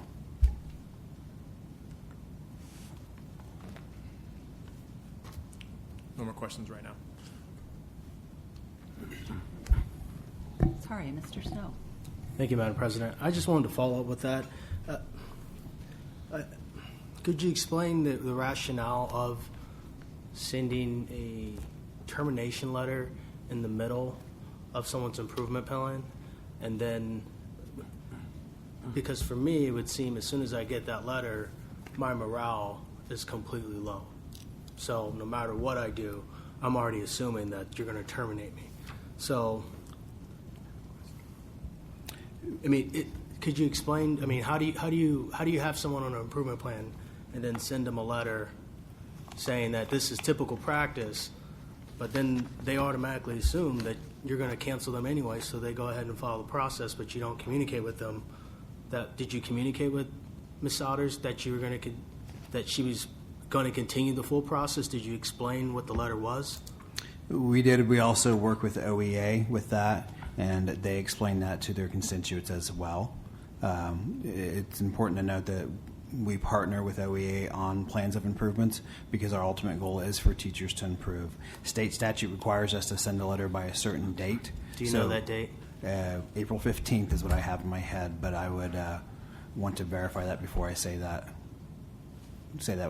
Without say that officially. Say it that way. Megan, would you know that official date? Give me a second, Mr. Snow. I'll find the statute. Okay, thank you. Okay. Follow-up question. Mr. Vargas? In the letter in Exhibit 199 sent on March 30th to Ms. Soder, there's nothing in this letter that describes the additional reference of the situation that you described, that you're still on an improvement plan, we will reevaluate your improvement plan. Is there anything sent in writing that describes that stipulation that you described that was sent to her? We do not do that in writing. We do that verbally.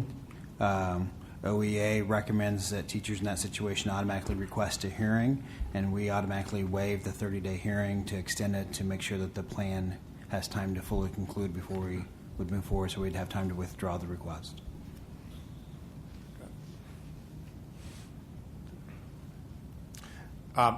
So Exhibit 199, this is the one I referenced earlier, the letter sent to Superintendent Evans. I had asked you whether or not you had conversation with Superintendent Evans. Do you have any knowledge of what the response was from this letter from the office of the superintendent, or what actions were taken from there on in? I believe that Mr. Ray sends in a standard form letter response whenever we get a request for a hearing. Okay. Thank you very much.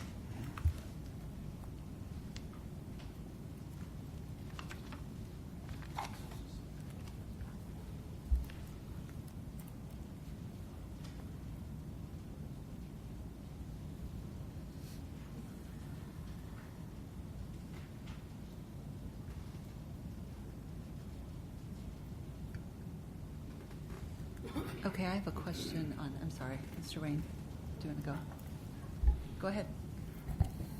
How many other people were on formal plans at this time, around the same time? At this time of the school year last year, Yes, between February and April. I would have to refer to documents, but off the top of my head, I would say 4. And did all 4 of those get a letter out on March 30th? Yes. Even though we don't have to give that letter until April 15th? They have to receive it by April 15th, so we mail it so that they receive it by April 15th. 2 weeks in advance? Yes. Now, you know the standard, I'm hoping you know as HR, the standard Omaha is no more than 3 days, the standard if you mail it. But I also understand I have no control over U.S. Postal Service, so we operate with safety. But this is a certified document, so you know when it gets there. When did this get there? I'd have to pull that document. I don't have that in front of me. So how do you know she got it?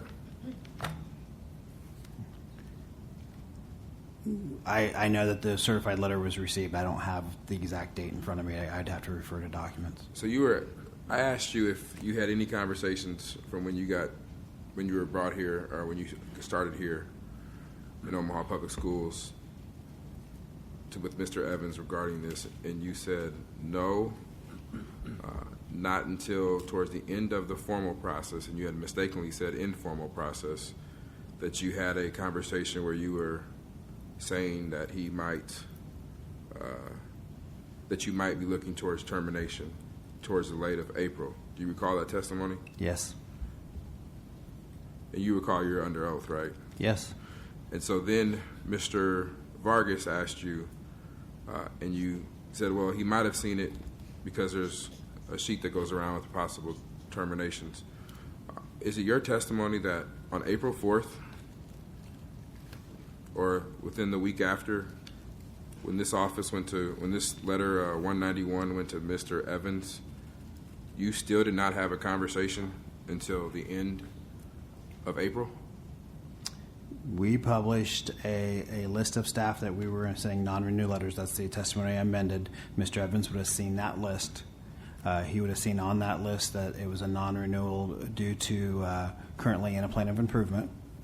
I did not have conversation with Mr. Evans until closer to the end of the formal plan when we were thinking that we might end up moving towards cancellation. So in the fall last year, how many formal plans did we have going? 2. And they all got letters halfway through? Those plans were completed prior to that, so they did not receive letters halfway through the plan. But you said it was practice that they receive them halfway through the plan. I said it was practice if the plan has started around that statutory date that we would send the letter.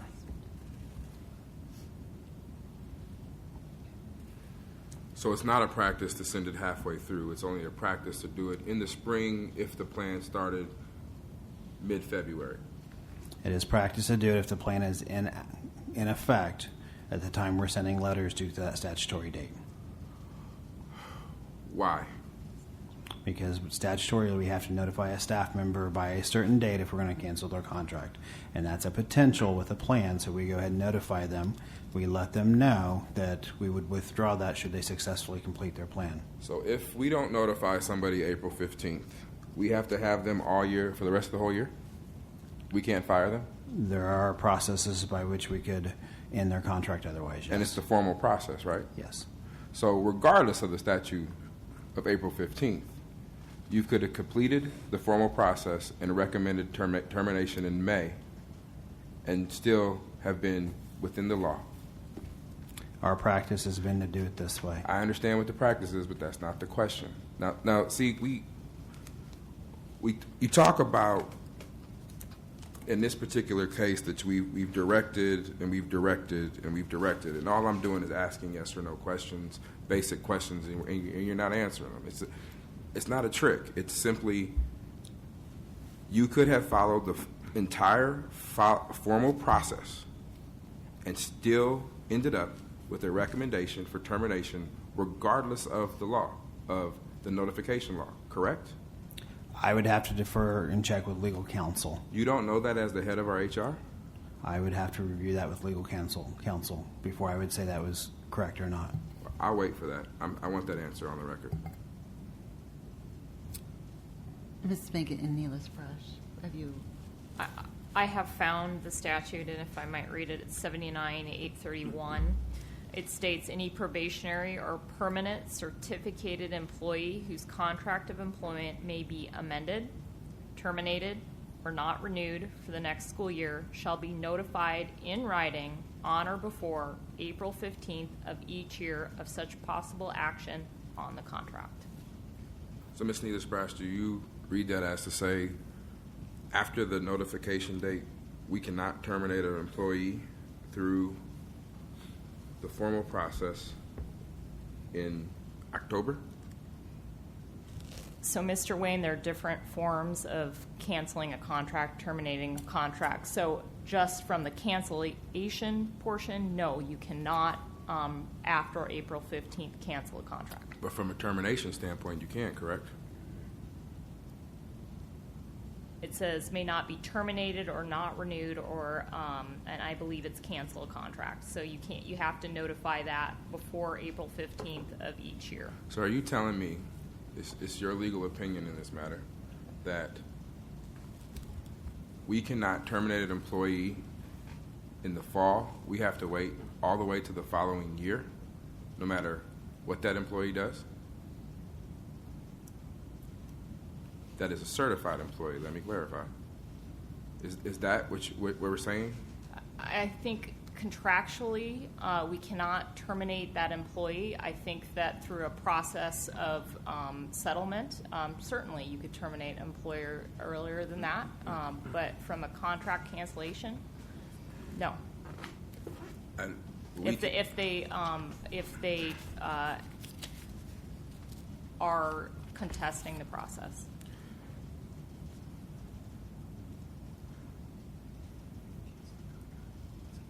So you're saying every termination that we've had, because that statute is over 30-something years old, that we could never terminate and have an employee hearing if we did not send out that letter by the April 15th deadline?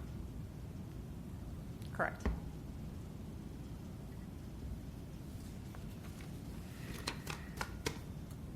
I have a question on Exhibit 162, and I know this one happened toward the end of the evaluation period, but on document 185,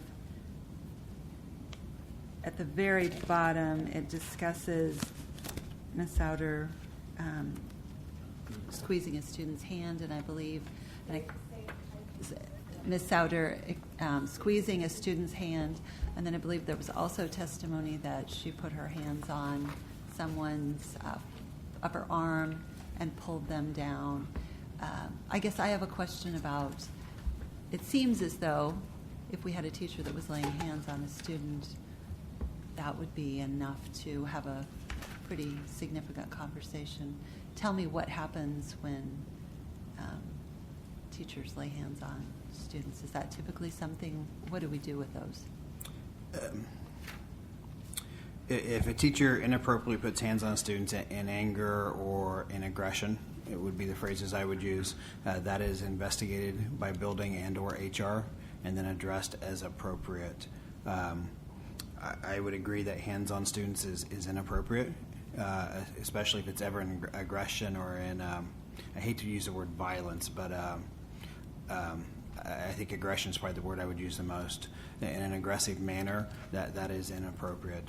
There is, I am not willing to ever say a teacher should never touch a student, because I do think there's times that is appropriate, but it's never appropriate to do it in aggression.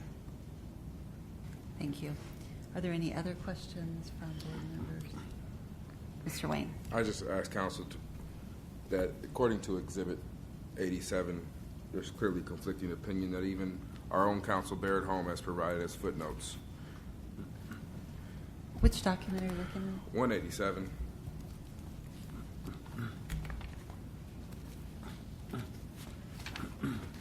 A contract of Shefferbean versus School District 2008, a contract of a certificated employee may be canceled at any time during the school year pursuant to the provisions of the section, and the section simply means as long as Section 1, any of those sections are met. there's no way state legislature interpreted that we have to wait an entire year and go through a notice of statute requirements. Mr. Wayne, you're referring to a probationary certificated employee in the notes below. In that particular one, a certified employee.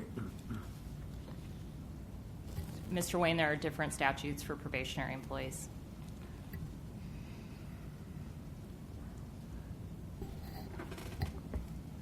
What statute are you referring to?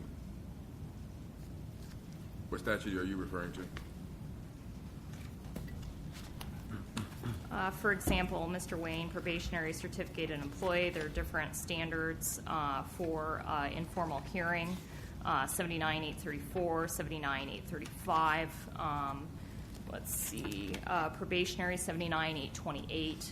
All our probationary employee statutes are very different than your tenured teacher statutes. What statute refers to the April 15th deadline? It is the certificated tenured, so certificated employee contract amendment, termination, non-renewal, or cancellation, 79-831. Well,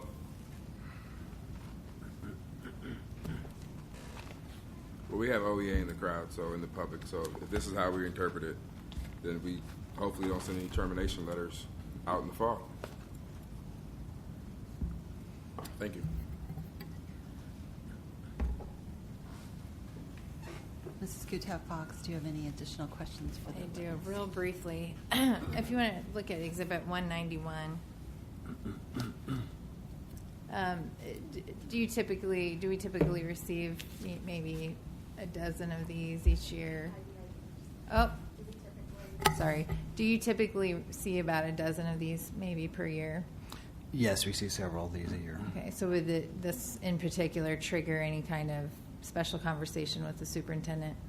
Mr. Evans has never talked to me specifically about a letter like this. Okay. And then if you want to look at Exhibit 193. And I'm not sure if we actually discussed it, but was 193 then the conclusion letter or the final letter that you sent? Yes, after we reviewed the progress during the plan of improvement, the final evaluation, and reviewed those documents, this is the final letter that we provided after meeting with Ms. Souter and doing that verbally. Okay. Meeting with Ms. Souter and doing that verbally, I'm sorry. And then just to make sure, if you want to look at Exhibit 117, which I think is to your right even there, if it's easier, and then turn to Exhibit 114 in your book.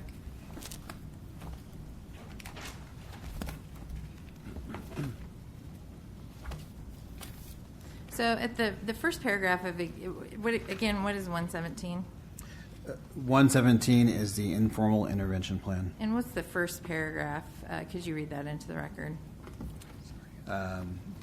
Name Judy Souter, school Gilder Elementary, assignment school counselor.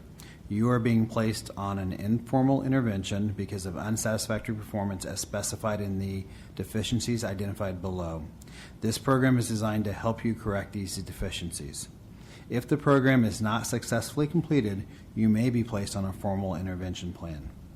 During this program, those areas in the program that have been identified as deficient will be monitored for a period of 6 weeks. At the conclusion of this informal intervention, you will receive an evaluation summary. If an acceptable level of performance is maintained, you will be returned to the regular evaluation cycle. If acceptable performance is not maintained, you will either be placed on a continuation of informal intervention or a formal intervention plan.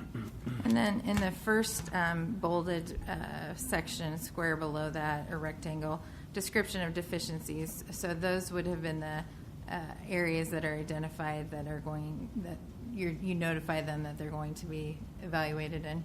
That is correct. And then if you want to turn to the last page. 117. Yeah, 117, sorry. Did Mrs. Souter sign off on this plan?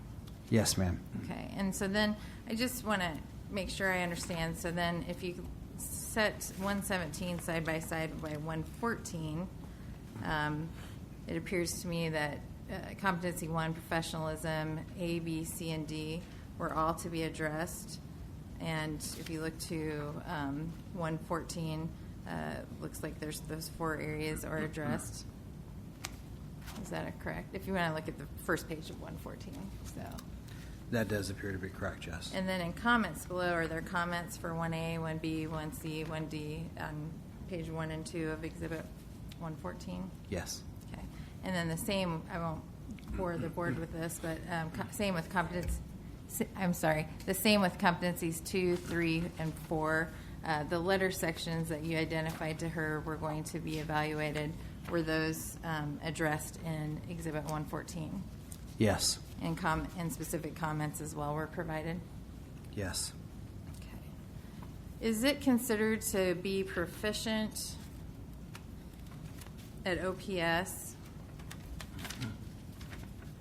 to leave a child locked in a room, a young child? That is not acceptable behavior.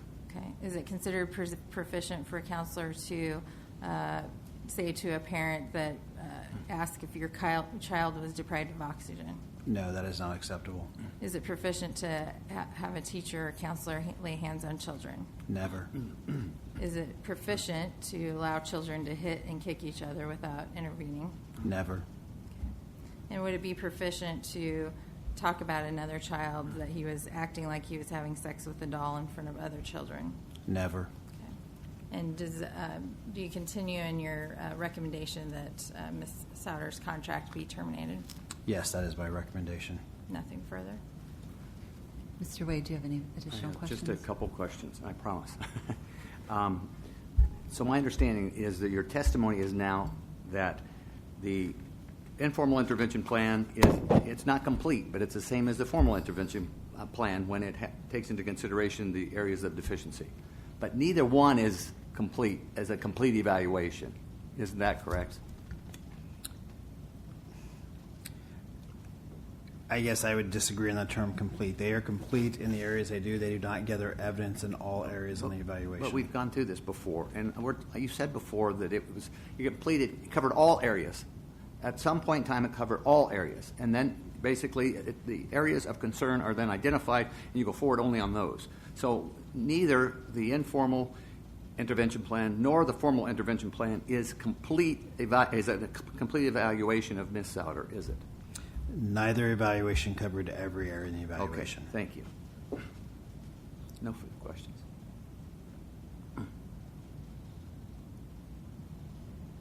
No further questions. No further questions? All right.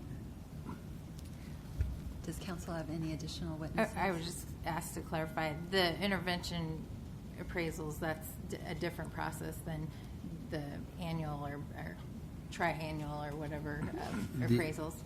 The plan of intervention and the appraisals tied to that is outside the normal evaluation cycle, yes. So this is a different Yes. procedure. Thank you. Do you have any additional witnesses? No, we don't. At one point, Mr. Wayne, you had asked for a witness to be recalled.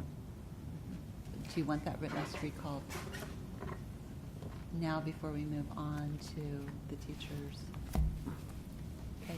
Do you have the witness available? Pardon? Do you have? And which witness would Cassie you like us Schmidt? to recall? Cassie? We will go check.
We got her, Charles.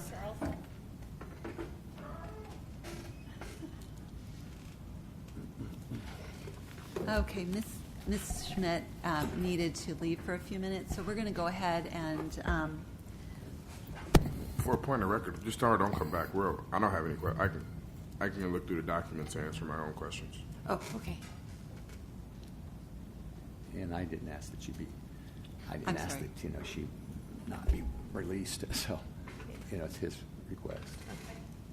So, oh, I'm sorry, I missed. For the record, the request was my request, not council's. So, Right. So if I'm releasing her, I mean, So we're okay. we're good. She Okay, doesn't come back. thank you, appreciate So it. she's been permanently released. Is that Yes. correct? And everybody understands that? Okay. Thank you. All right. With that, we are going to move to Mr. Wade, and I believe you've introduced all your exhibits. Is that correct? Yes, I think I have. I'm Okay. sure I have, yes. And then, do you have Well, witnesses? I'm sorry, there Okay. may be one more that will be a part of the testimony. There's that one that did not go in, if you recall. There was number 30, I believe it is. But I may or may 30. not, the rest of them that I offered were received, so we're fine there. Okay. So I will ask you if you have any witnesses to call. Yes, I would call Judy Souter. Okay?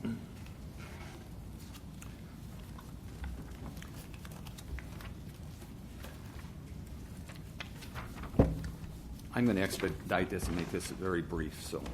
Okay, I'm going to swear her in quickly, and then, do you solemnly swear or affirm that you will tell the truth, the whole truth, and nothing but the truth in this hearing? Yes. Okay? And I'd like to thank everybody for agreeing to stay to this end. Ms. Souter, I do want to make you a human being, so would you please give me a little bit of background about your educational background and your areas of interest? Let's start out with, where did you go to school and where did you go to? I went to a one-room country school close to Syracuse, Nebraska, and went to high school in Syracuse, went to college at Peru State College. Was a military wife, having babies and moving for the next almost 20 years, and then went to UNO to get a bachelor's in counseling, and we got transferred again. I was mailed my certificate, our degree, because I had to leave early, so I did 10 times the work in a third of the time, and then was a counselor in Germany and worked for Dodds, then came back to the States, got a job with Lewis Central that was working for a grant. It was starting to run out, so worked for OPS. And where did you work for OPS? What schools did you work? I started at Skinner Elementary. I worked there for 13 years. And after that, you came to? Then Nancy called me one day and said Gilder needed a new counselor and preferred somebody that would be innovative and take initiative to start new programs, because the school really didn't have any programs going. The backpack food program, did you get that going or start that at Gildner? Yes. Mrs. Schmidt hadn't heard of the backpack program, so I explained it to her, and I said, we have a lot of students who could really benefit from this. So the first year we applied, but we were put on the waiting list.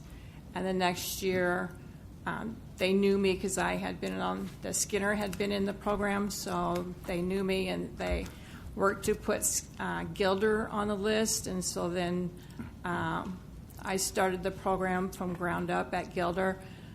Mrs. Schmidt had always said, because I said it's a lot of work, takes a lot of time, if I could have some help. And she had promised that, I would always have some help from a para or something, but that never really materialized.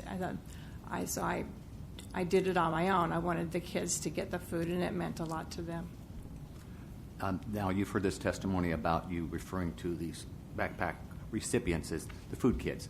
Did you at one time refer to them as the food kids? I did for like 2 years. If she had told me she didn't like it, I would have. As soon as she told me she didn't like it, I stopped. But it was just easy. In the subject line of an email, I would say, "Teachers, please send the Friday food kids to my office today," so that they didn't even have to take time to open an email. They would, when they looked at their emails, they could just see and go, "Oh yeah, I need." And sometimes if if we didn't have school on Thursday or Friday, whatever day, they would remember to send the kids, because I didn't want them to have a weekend where they wouldn't have that food. And it was just an easy way to. I was just trying to remind the kids, and then when we went to Outlook, they explained, well, actually, then that email went to a lot more people, which I didn't know. But as soon as she said she didn't like it, then I stopped doing it. You heard testimony looking at Exhibit 102 as to, if you would please, 102 at the bottom of the page, that you referred to these recipients of the backpack food as food kids in February of 2016. Did you refer to them in an email on February 19, 2016? No, I have that email, but it's in 15. Okay. It's 15, the year 15. Yes. Okay. All right. I just want to clarify that. I want to move on. Now, you've also heard whether something was appropriate or proficient or acceptable. And let's just, without going to the particular document, can you explain the use of your hands with a student? Well, the little first grade class, there was just a very active little boy. He was in my office a lot. He liked to play, but he was always having his hands on kids, and he would punch kids. As little boys, I have a lot of grandsons, and little boys, when they want attention, tend to hit. So I was holding his hand, and he was fine with that, with holding hand, because then I could keep him away so that he wasn't punching this little girl whose mom was very concerned that he was bullying her. I think actually he liked her, but when little boys like little girls, sometimes they punch them, and little girls don't like that. So you were just... I was trying to keep him from hurting people. Himself or anyone else? All right. Now, the other incident that you have heard just recently, testimony regarding an incident about a student who was having some, I'll also call them perhaps control issues, or some issues of self-constraint, and you refer to it as having some sort of injury. Can you remember that? That was the ADHD because of a fall or something of that nature. Do you recall that? Did he? That was that same first grade boy. But do you remember talking with a mother being in a meeting? Yes. That the mom was concerned that the son might have ADHD, and I have a son that isn't, and I have gone to a lot of support groups, and it's been my experience that a lot of times moms feel guilty, like maybe I did something wrong, maybe it was something that I did. And with all the readings that I've done and stuff, I was just trying to let mom know that sometimes there is just a physical reason. It's not your fault. It's not something that you did. And sometimes it could be lack of oxygen. It could have been could have said other things, but for whatever reason that upset the mom, that was enough. Did you try to apologize? Many times, and I'm sorry, Mom. I'm sorry. And you realize that wasn't appropriate, and you'll not do that. Yes, and that was it. All right. Then we have also the incident apparently that occurred with a student was left or locked in a room of some sort. Do you recall that? That was kindergarten. They were supposed to go to the assembly, and I asked the para, because she knows them a lot better than I do, do we have everybody? And, looks like yes. So I followed them out. Each portable has 2 bathrooms, and usually the doors are kept shut. So I followed them out, and it probably about all of 90 seconds before she was back, and we got to the gym, and they're all then sitting down, and she goes, "Oh wait, we're missing." And I go, "Oh, here, take my key and go on back." And there isn't much space, so it was maybe he was in there 90 seconds. He had just come out of the bathroom. It was there's all kinds of windows, so it's daytime, very well lit. And he could have gotten out. He was probably just ready to walk on out. But she got there and brought him back. I had stayed with the class. And you realize it's your responsibility to take care of the kids, and that was a mistake that you won't repeat. Is that correct? Right. Okay. I thought they were all together. Okay. And there was an incident, I think, that has been described as a student acting out with some sort of inanimate doll-like object. Do you recall that incident? Yes, it was a 6th grade boy. At the beginning of the class, he was in front of the room talking. I've asked, repeated, please sit down, please be quiet. I have a doll that's about 3 feet high. He had picked up the doll, and he's like dancing with the doll. I go, please give me the doll. He pulls away, no. He's getting louder, more disruptive. So I pick up the phone and I ask for somebody to come and take him out. And he says, why? Because he's being disruptive. What's he doing? He's talking. He's making a lot of noise. Oh, what is he? What can't you handle? And so my phone is right by an outside door. So frequently I open the door and stand outside. By this time he had taken the doll, taken the pants off the doll, had turned the doll upside down, put the doll's crotch up to him, and is making motions that looked like he wasn't dancing anymore, that he might have been doing it wasn't appropriate. He is entertaining the class. He has everybody's attention, and did you get assistance? Finally, she came over when I said, he is looking like he's having sex with a doll. I need you to come get him. So then since she finally came, got him. I go, he's being disruptive and talking, and she took him. Okay, and because of that, some of the students may have overheard something that wasn't intentional for you, and you tried to avoid it? Right, I had stepped outside. They didn't hear anything more than what they were seeing. All right, and the next question, and as I say, I'm going to move along quickly here. Obviously, we're here tonight, and the request has been made to terminate your employment. You understand that, cancel your contract. And is it your desire to stay in the OPS system and remain a counselor? Definitely. All right. And despite all these issues, you think you can work with the administrators and with everyone within the system? Yes. All right.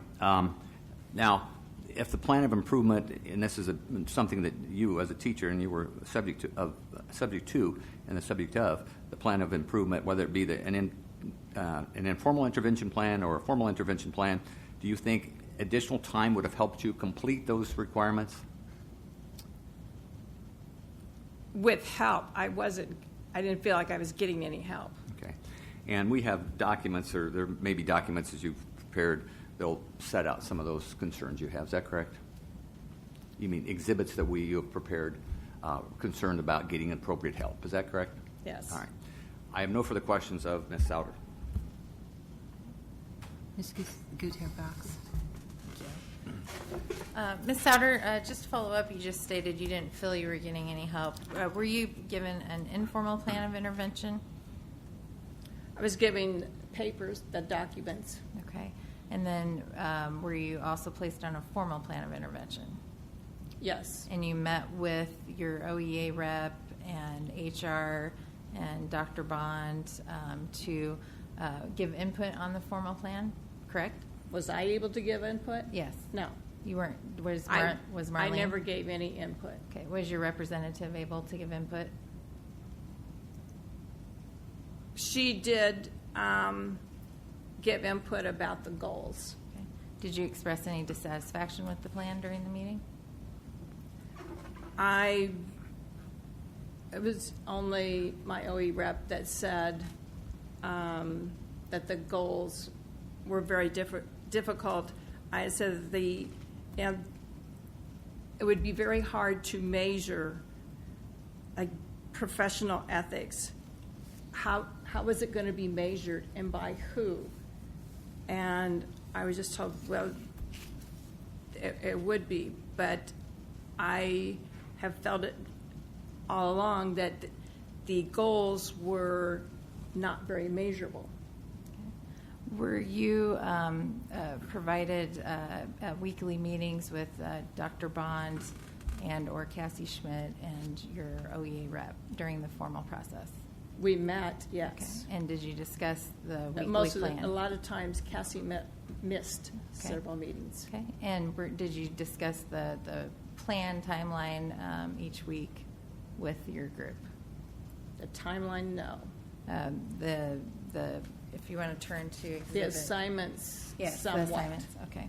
And did your OEA rep express anything during those meetings?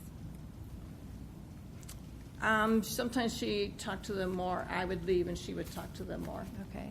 Did they provide you with resources such as written materials regarding the areas of improvement that were needed? They gave me a book and asked me to read it.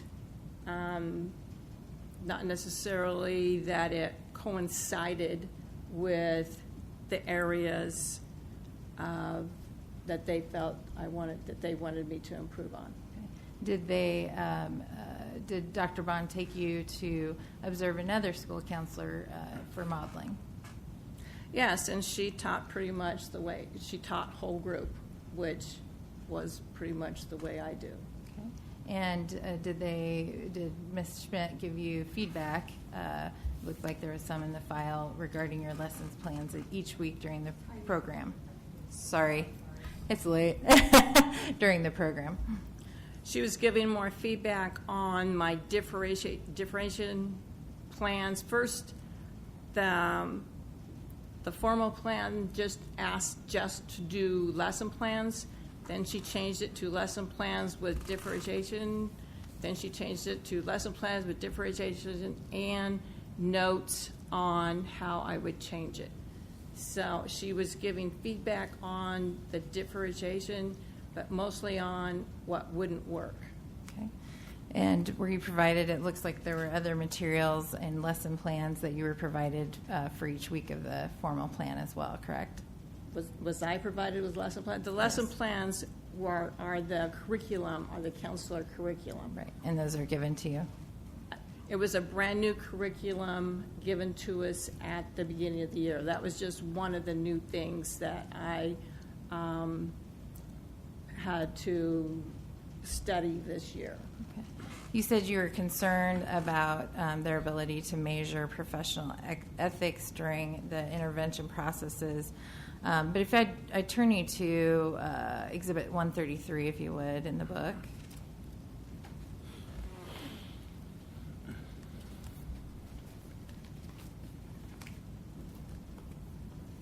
And Exhibit 133 refers to a teacher's report that you talked about a kid as being a weird kid with a lot of issues. Do you see that? Yes. And saying that would certainly not be appropriate professional ethics for a counselor, would it? No, that's not what I said. Okay. So you're denying that you said that? Yes. Okay. Are you denying that you did anything wrong? She asked about a child that has been acting kind of weird, and I said, yes, that child does have some weird behavior issues. He has been SATted the last 2 years. You might want to go ahead and SAT him again and ask the teachers, the past teachers, about plans that have worked in the past. So his behavior did have some weird behavior issues. So she didn't quite got lost in translation. Okay. So you're denying that you stated that? The weird kid was not in there. Weird behavior issues. If you want to turn to Exhibit 134.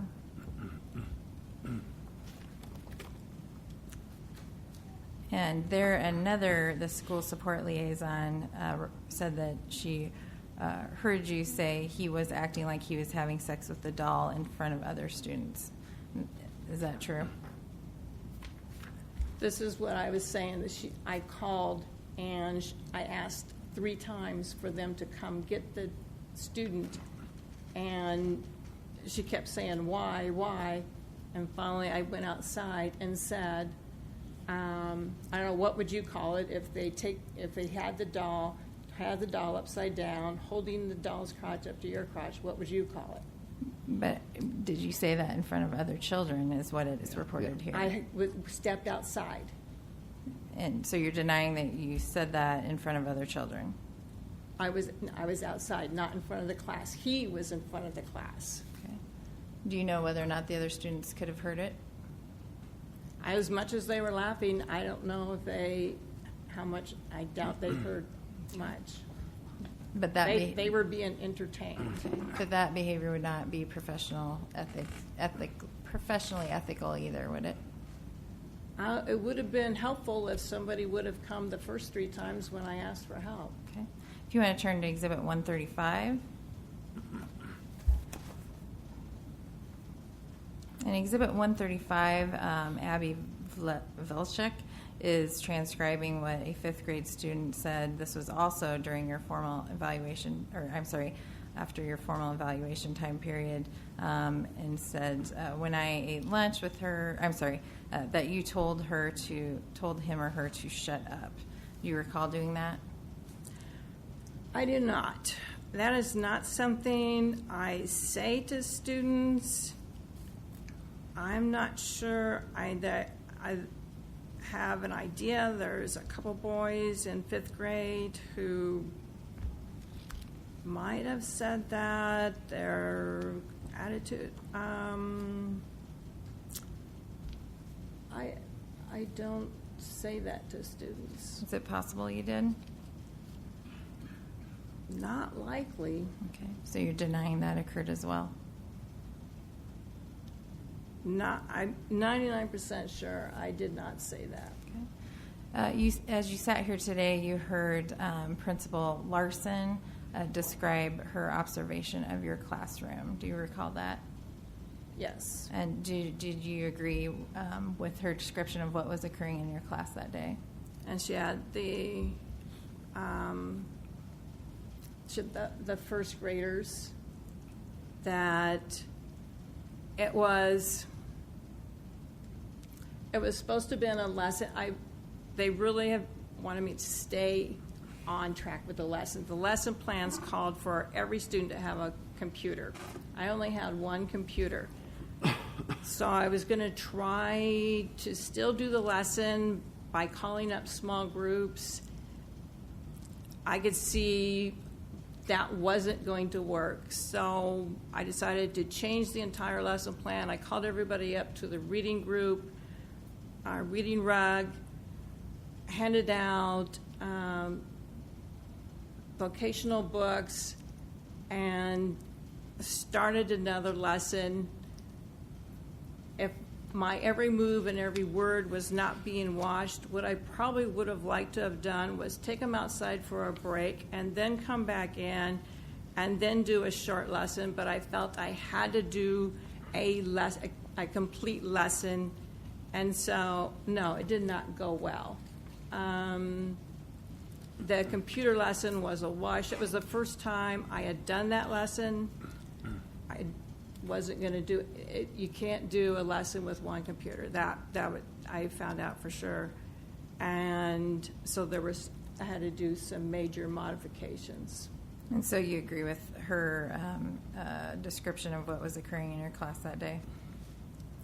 They were not. It did not go well. No, I would have liked to have just started over. And is it also true you were not aware that the kids were hitting each other in that class?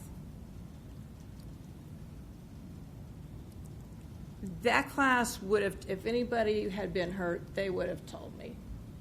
Okay. And you also sat here during Principal Beller's testimony regarding her observation, correct? That was 6th grade. Okay. And was her description of her observation of your class that day accurate? That 6th grade has a lot of personality.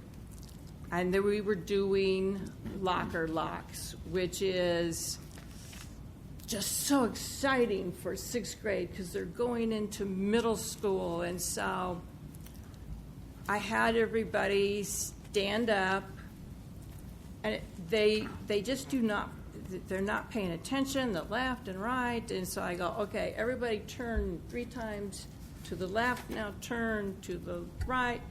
So you get, okay, this is right, this is left. Okay, now we're going to do the locks, and you're going to turn.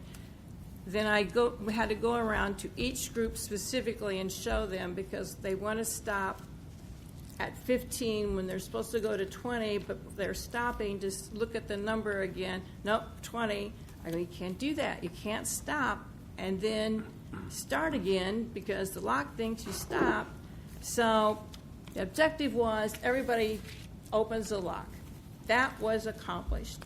Every time somebody would get it, they'd go, Miss Souter, I got it. And everybody would clap, and we'd go, yay, they got it. So, no, they were not sitting down. They were having a good time. That lesson is always just kind of a good time because it's middle school time and it's locker time, and they're usually kind of afraid, oh, what if I can't get it? Yeah, you're going to do it. And looking back, I might have had something else for some of them to do once they got done. Some of them, it took to the very end before they got it. It was the first time I taught that lesson in a 50-minute time slot. So I did things a little differently the next time. And so my question is, did you disagree with any parts of what she observed that day? Was it dangerous? No. Were they having fun? Yes. Any other parts that you disagree with? I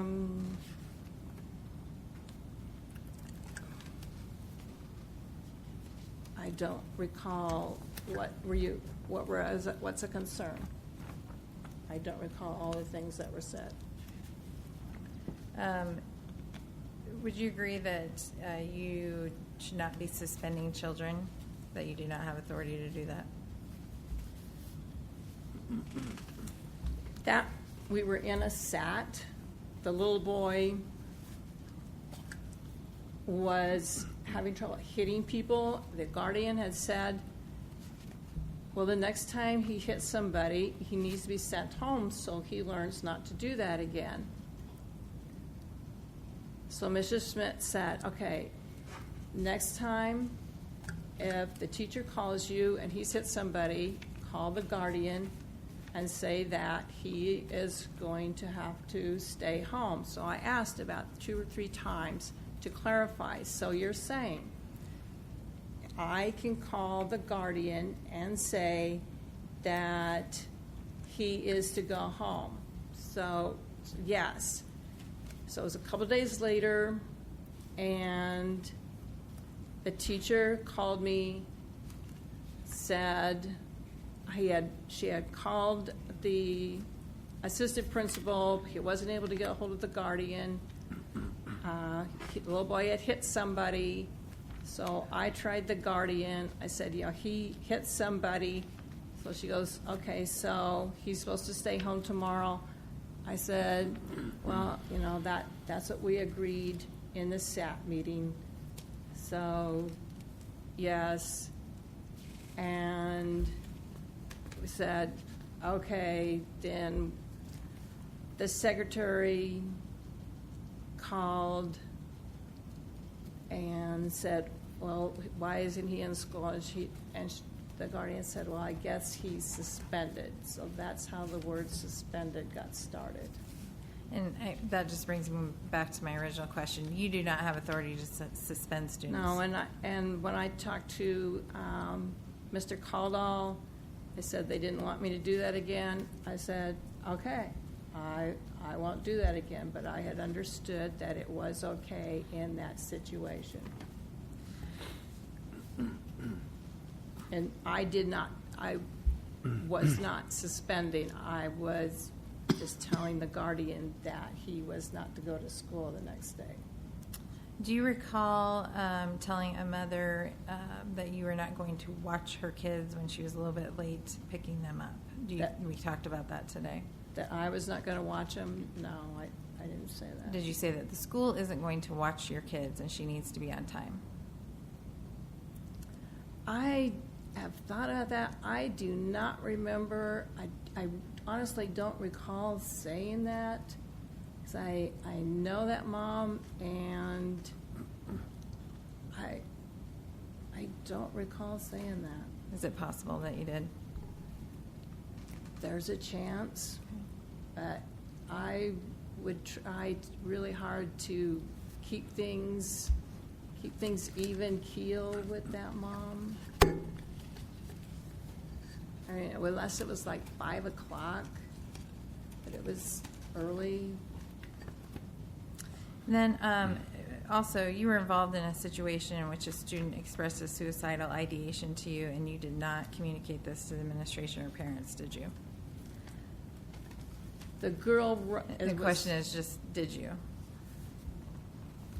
Okay. Did you convey? Say this? it again, please. You were involved in a situation in which a student expressed a suicidal ideation, and you did not communicate this to the administration or the parents. Is that correct? There was a question if that truly was suicidal ideation.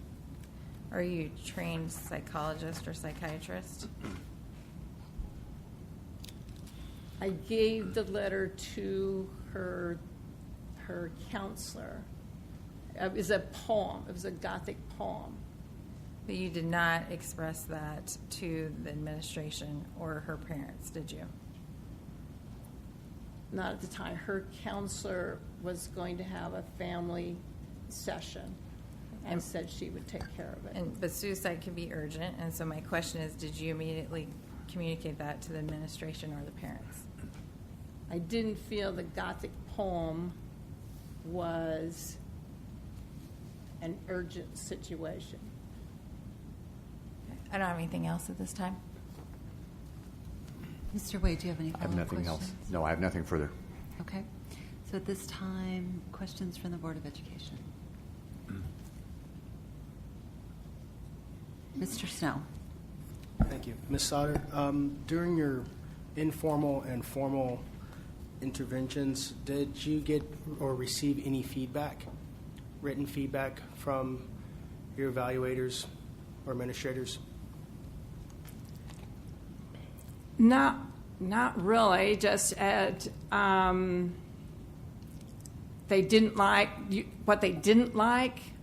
I would have liked when people came in to observe in a coaching situation. I would have liked, okay, we are going to be observing. what's something you're having trouble with, and so here's a technique we'd like you to try, and this is what we're going to be observing. To me, that would have been a lot more helpful than just popping in and scaring me to death, and because I know, my job, my livelihood is could be depending on this observation, and we're having lock day and the kids are partying, and you're going to think this is what we do every day, and it isn't. Would you say it's, did any of the evaluators did they even talk to you during your evaluation process in the classroom, the 6th grade class or the 1st grade class? No. How many times did you meet with your principal during your evaluation process? I think there were some times in there that they were meeting, if I'm correct. What time was that? She was gone about half of the times during the formal time. So who led those meetings? Then Dr. Bond led the meetings. Did Dr. Bond lead all the meetings, or just the ones that the principal wasn't at? She pretty much would take charge. She had her notes, and she was, like to have everything organized. They wanted to see if I had done the assignments. Thank you. I have a few questions. Oh, I have a few questions for you. Okay, sorry about that. You mentioned calling security or calling others to take students out of your classroom. I'm sorry. You mentioned calling security or someone from the school to take students out of your classroom when they misbehave. Is that a common practice? No, that was I think the first time I'd ever done that. Because generally I try to keep the students in my classroom. They can take a break. They can be on the computer. They can, I generally can keep them in the classroom, but that was too much. Okay. Earlier in testimony, I think it was from Ms. Schmidt, that you had documented some items on a list of things that you said you did, but that you hadn't been a part of. Do you know why you did that? That was the calendar part of the annual guidance plan. And for the last, 5 years, I'd been doing it the same way. In fact, the year before was almost identical to last year's, because it said the examples, just things that we support, like back to school night, open house, things that counselors really aren't in charge of, or it said other evening meetings. And so I put down, they're the exact same things that I had put down the year before, and since nobody had said, oh, this isn't right, or you did it wrong, or you should have had this instead of that, so I put down the same type things that might be at the school. Dr. Bond said it's kind of a list of things that keep in mind that you might have, or you're going to have, or you'd be thinking about, or it's not set in stone. I did it because I've done it before, and nobody told me all of a sudden now it wasn't right, but I had done almost the exact same thing the year before. So even though those events were never held, you just still listed them, thinking. But we sometimes did. I mean, Gilder has had a science night, a math night, so it's possibilities, it's things that could happen. Okay. When the child was left in the restroom in the portable by themselves, why didn't you go back? Why did you send the para back? Just curious. And do you remember the para telling you that the child was in the restroom and to wait? I thought she said, I thought the conversation, I said, don't we have everybody? I thought he had already gotten out of the bathroom. Like I said, the doors are generally kept shut. So I thought he had come out. And I went ahead and stayed with the class. She knows that the children a lot better than I do. So if he was upset at all, she would have been a more of a comfort, even though it was only about 90 seconds. So I went ahead and got everybody seated, and she went back. And like 30 seconds later, she had him back. I know you mentioned stepping out of the classroom to be on the phone call. Is that a common practice, to leave the students in the room and to step out on the phone? I'm not. I was just stepping just outside. The door is right there, so I can still see them. If I needed to say something that I didn't want them to hear, I might step out. They can still see me, and I can still see them. Okay. I know you mentioned earlier that if the first grade class, if someone got hurt, they would tell you. I guess, is it okay for kids to hit each other if they're not getting hurt? I know that day was like a perfect storm. The para wasn't there. The lesson didn't. I didn't have computers. The lesson didn't work. I would have liked to just gone outside and play. That would have been. It was. I'll admit. The lesson did not. It did not go well.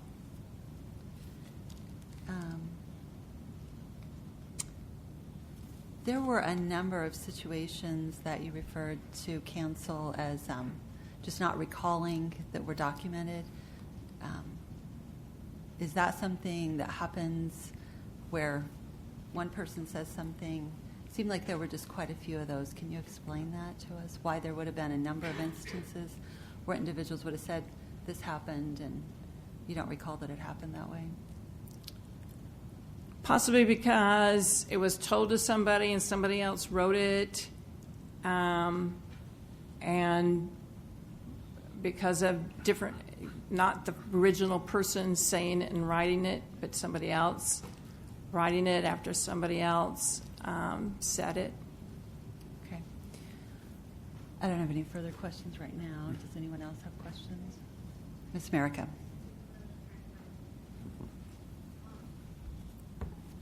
I know in some of the earlier testimony, one of the issues that was brought up was about, sorry, my voice is getting off.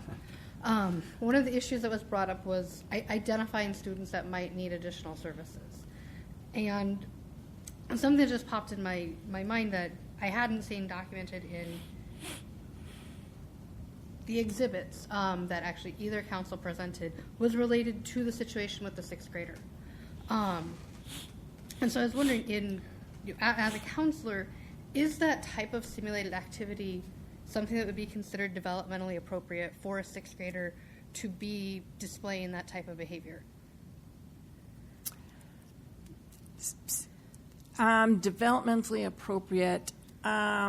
It's something that's likely to happen. Sixth grade boys tend to be very in the experimental stages. Okay, so if it is, it's still not appropriate behavior for school.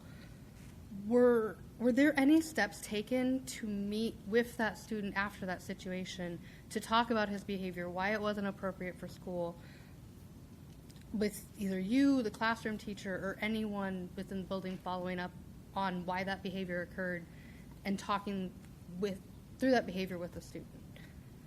I did talk with him later. His dad his dad was out of country. His mom had cancer treatments, and so we talked. And you're a leader. Which way do you think you're leading?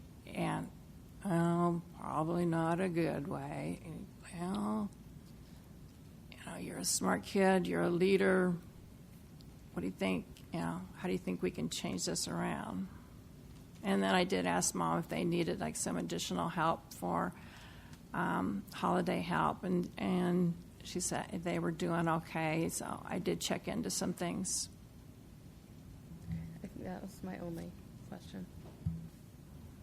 Mr. Vargas. Thank you, President Gotting. So based on the perspectives of what everybody has shared that you've heard today, and this is maybe building on what President Gotting mentioned around hearing people's perspectives, but then all your answers being, I don't believe that was what I said, or I don't think that I said that, and I can't be sure. But hearing all these different perspectives, do you believe those actions that people described warranted you being placed on an improvement plan? No, not when things like just making the email, that calling for food kits, and that was enough to say I don't have ethics, when the email was not even in the right year. The email definitely was in 15, not 16.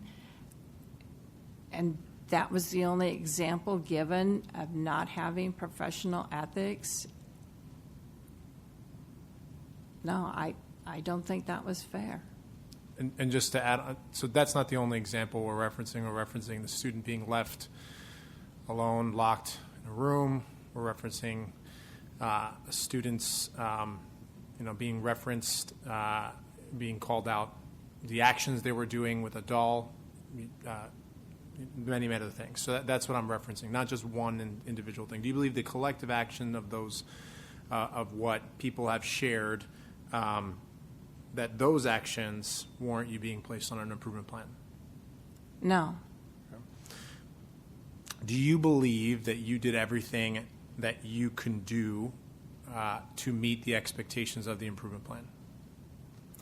I did. I spent every night working on that improvement plan. There was 3 assignments that were late. I asked specifically if I could have another week so that I could have time to do my best, because I had spent the entire spring break in Texas for a funeral, and then even coming back, things were busy. I got behind on everything, things at work, things at home, and I was told, that's okay, family first. I did not know that I was being punished for that until I got the paperwork from HR. Was the first I saw that if I knew I was going to be punished for that, I would have stayed till midnight and got it done. But I was told, oh, sure, you can have another week, no problem. Understand, family has to come first.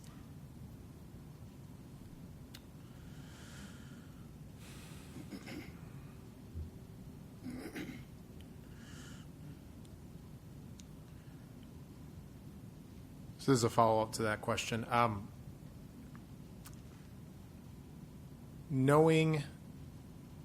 Receiving the feedback regarding the state of your classroom, even verbally, students hitting each other, students out of their seats. There were many different other instances of that. Would you characterize that action and your leading of that classroom as proficient to be in your role? The first grade. Now, neither Now, those two classes did not go out. The lock lesson is always loud, and that computer lesson did not go well. And I wish I could have done them over, but those two lessons were did not go well. Do you believe that what percentage of your lessons that you have during the year do you believe meet a level of proficiency in your role? We had a brand new curriculum this year, and this is the first time we went from 30 minutes to 50 minutes, and a lot of those lessons were only meant for 30 minutes. So sometimes the first lesson that I would teach had, so it would usually been about 95%. This past year, maybe more like 85%, because it would be one time and I'd go, oh, this lesson was too high, too low, need more breaks, need more kinesthetic. These learners needed more visual.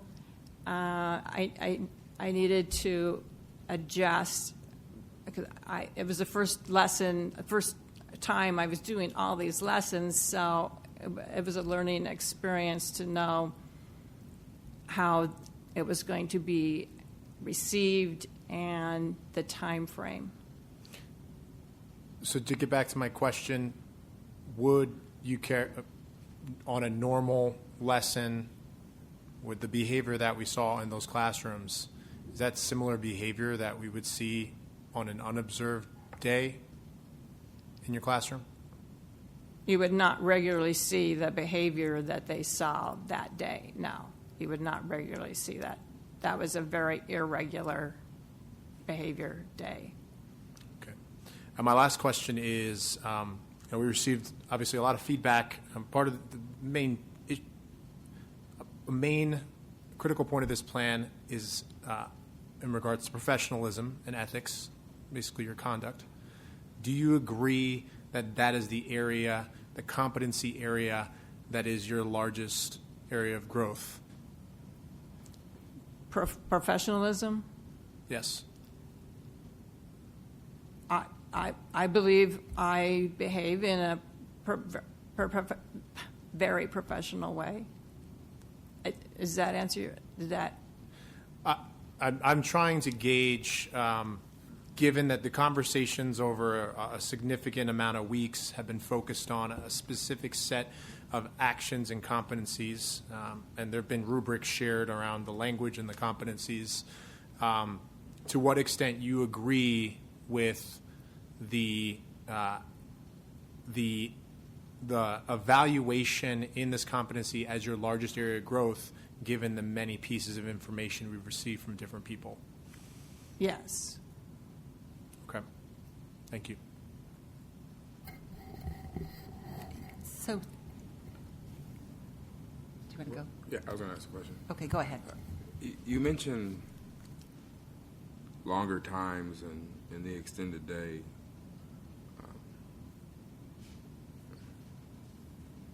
Is it fair to say that you struggled with the extra 20 minutes and trying to stretch out these plans? That's what I'm hearing from you. I'm just trying to...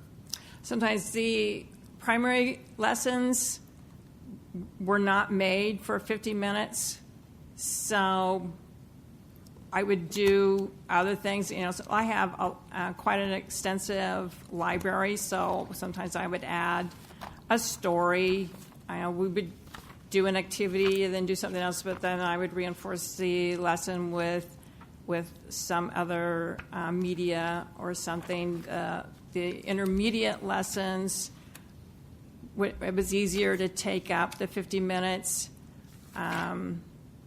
So I just had to learn that always have something to back up and have in addition to the lesson plan. What type of training did you have for the extended day? For the extended day? For that extra 20 minutes? None. There was no training given to at your school or district-wide, or you just got none? The day before school started, I was told I was moving my office into a classroom, and I was going to be part of the plan time as opposed to counseling time. I was going to be plan time, and then my lessons, I was going to have to take up 50 minutes instead of 30 minutes, and it was going to be 50 minutes every 5 days rather than 30 minutes every 10 days. So I was moving my all the office stuff into the classroom, having a classroom. It was the first time I had a classroom in 37 years, so there were and a whole new curriculum. So there were a lot of changes going on.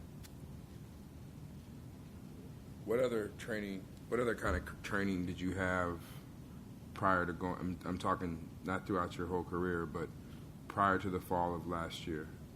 Was there new launches with Office 360, things you're supposed to do in the classroom? What training did you have in that regards? Yes, I've had training in Infinite Campus and data tools, and the second step lessons were introduced, and we have professional growth meetings in our counselor meetings, and just how to do Outlook, that was new also. And that was all in the fall? Throughout the fall. What about through the time you were on your informal plan? Do you recall any trainings? No.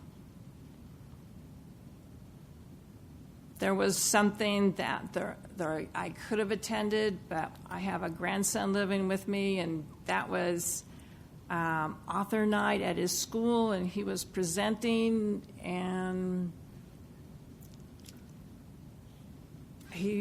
I'm his guard, so I took him.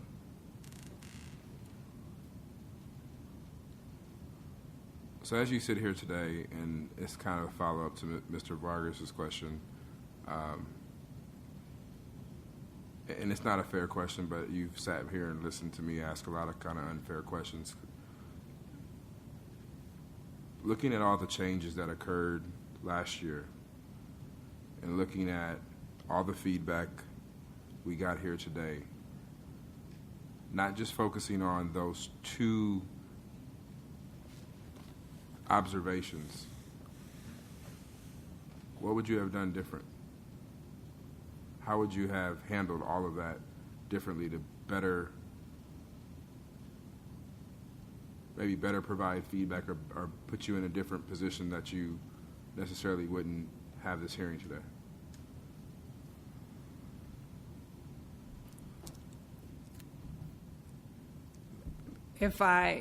Along with the changes and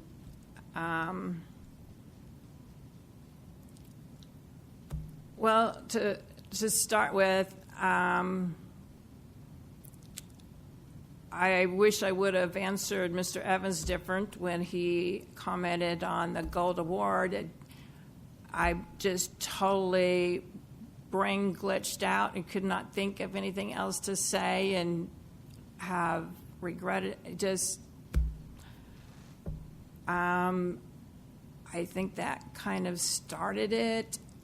And what I would, I've done different, just all those little things, not ask mom that question about, the son and if there was a problem at birth, not, I don't know, with the weekend food, I didn't think there was a problem. If I had been told, as soon as she told me she didn't like me saying Friday food kids, I stopped. I guess, maybe tried harder to continue better communication with Mrs. Schmidt. For the first couple of years, things went really well, and then things weren't going as well. Maybe tried to figure out what went wrong. And Up in here again. I'm not. I'm not answering, I'm No, sorry. you are. But I guess you heard me ask the same question in a different way to Mr. Wakefield about how things were put together and if they were done, and there was some ownership there of we got to make some improvements. And I guess what I'm trying to figure out is, back to Mr. Vargas's question, is there ownership there on your end too, of why we're here today? Yes, I'll admit, classroom management is something I struggle with. For the last 26 years of being a counselor, I've been told, don't discipline. That's not your job. And then all of a sudden, I'm in a classroom where I need to discipline. 'Cause I've always gone into the classroom and the teacher was there, and the teacher is there to support, and we're working together. That the teacher would be kind of assumed or expected to continue on with the lesson or add the lesson, or I would ask the teacher as I'm teaching, and have you ever seen anybody do, or does this ever have a problem? So the lesson incorporates in with the teacher. And I might tell somebody, please sit down or something, but since the teacher is there, the teacher did discipline. So I didn't discipline. So that was, I haven't done that.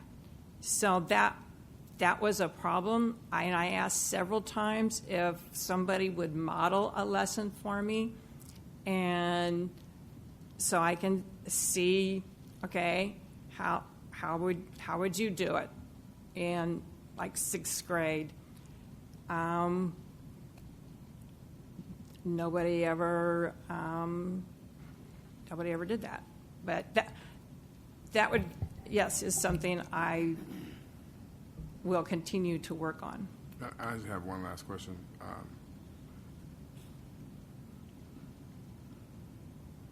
Did you ask for neutral parties because you obviously think there's a personality conflict?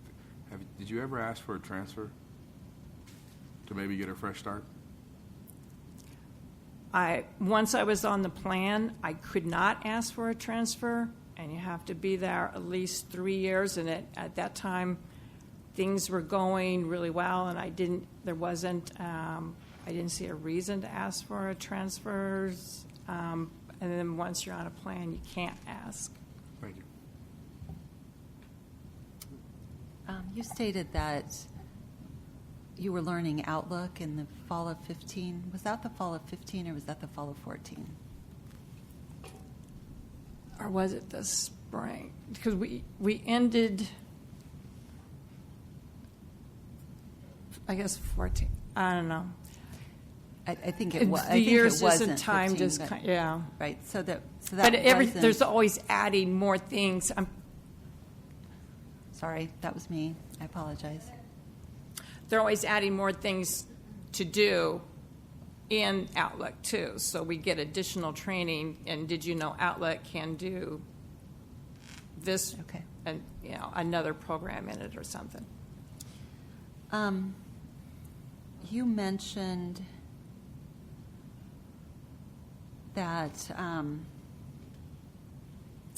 you moved from 50 or 30-minute classes to 50-minute classes.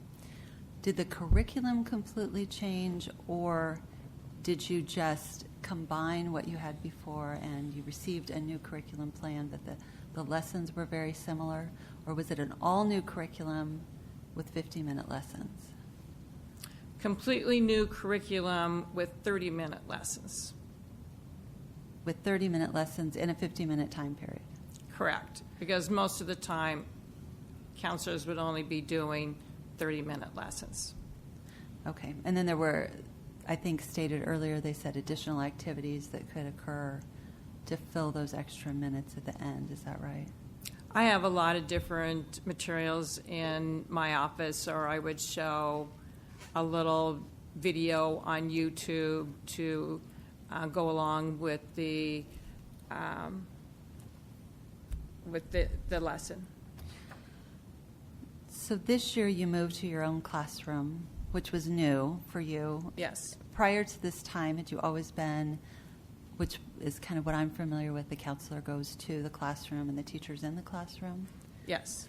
So prior to this past year, did you rely heavily on the classroom teacher to provide all the discipline support? We would work together. Yes. I mean, it wasn't, she didn't have to stay, or he or she didn't have to stay in there all the time. You know, they would still, you know, if they needed to leave, they would leave. But I was not the sole disciplinarian. During those years of that experience, did you see some modeling? I mean, you were, I think, doing that for 20-some Yes. years, right? So during that time, did you observe modeling that you could have applied during this past year when you were in your own classroom? Mostly, I was the one teaching, so I didn't really see the teacher teaching. That would have been probably a good idea to go in at different times, and but I didn't know that I was going to be having my own classroom. If I had known that, I certainly would have spent more time observing. So has that's been a struggle for you, having your own classroom, is what you're saying? Yes, yes, I'll say classroom management has been something also new for me. Okay. You mentioned that the lesson on locks, you said a couple different things. One, you said it was fun, and then you said it just didn't go well. So was it a fun lesson or it didn't go well lesson? It was a fun lesson to the observer. It didn't look like it went well because they were not quiet and they were not sitting, but they were having fun. But they each opened a lock, so that hasn't always happened in every class in a 30-minute, but in 50 minutes, they each opened a lock and they were very proud of themselves. Okay. Mr. Vargas keeps raising his hand. Right, I'm not done. So you mentioned that you had an opportunity, but you had a conflict to go to professional development on the new counseling curriculum. I just want to understand it was that. on the data tools. So that was one of the items that came up, I think, from Mrs. Schmidt. Are you comfortable using the data tools? Do you know how to use them? You've been trained on them? I spent a lot of time just working on it, going through. I did for every grade.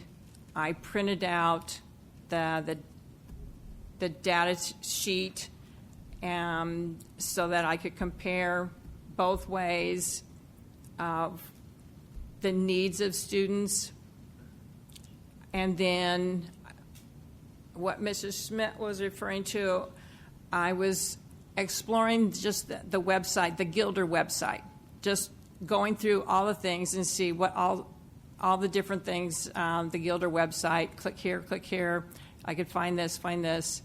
One of the things said, click here for the Gilder SIP. So I clicked here. Then it said, you don't have the authority to see this. Click here to gain permission. I didn't know if it went to TAC, a robot, or I didn't know where it went. I was just figuring, looking through things because I knew she wanted me to be more familiar with websites, so I just clicked it. It turned out it went to our instructional facilitator. I didn't know where I would go. Instructional facilitator then asked Mrs. Schmidt, Judy wants the information on the SIP. Well, it wasn't so much I wanted information, I didn't even know it was going to go to instructional facilitator.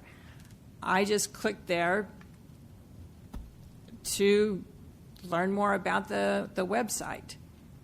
And then that's when Mrs. Schmidt said, don't help Judy. Okay. All right. Thank you. Mr. Vargas?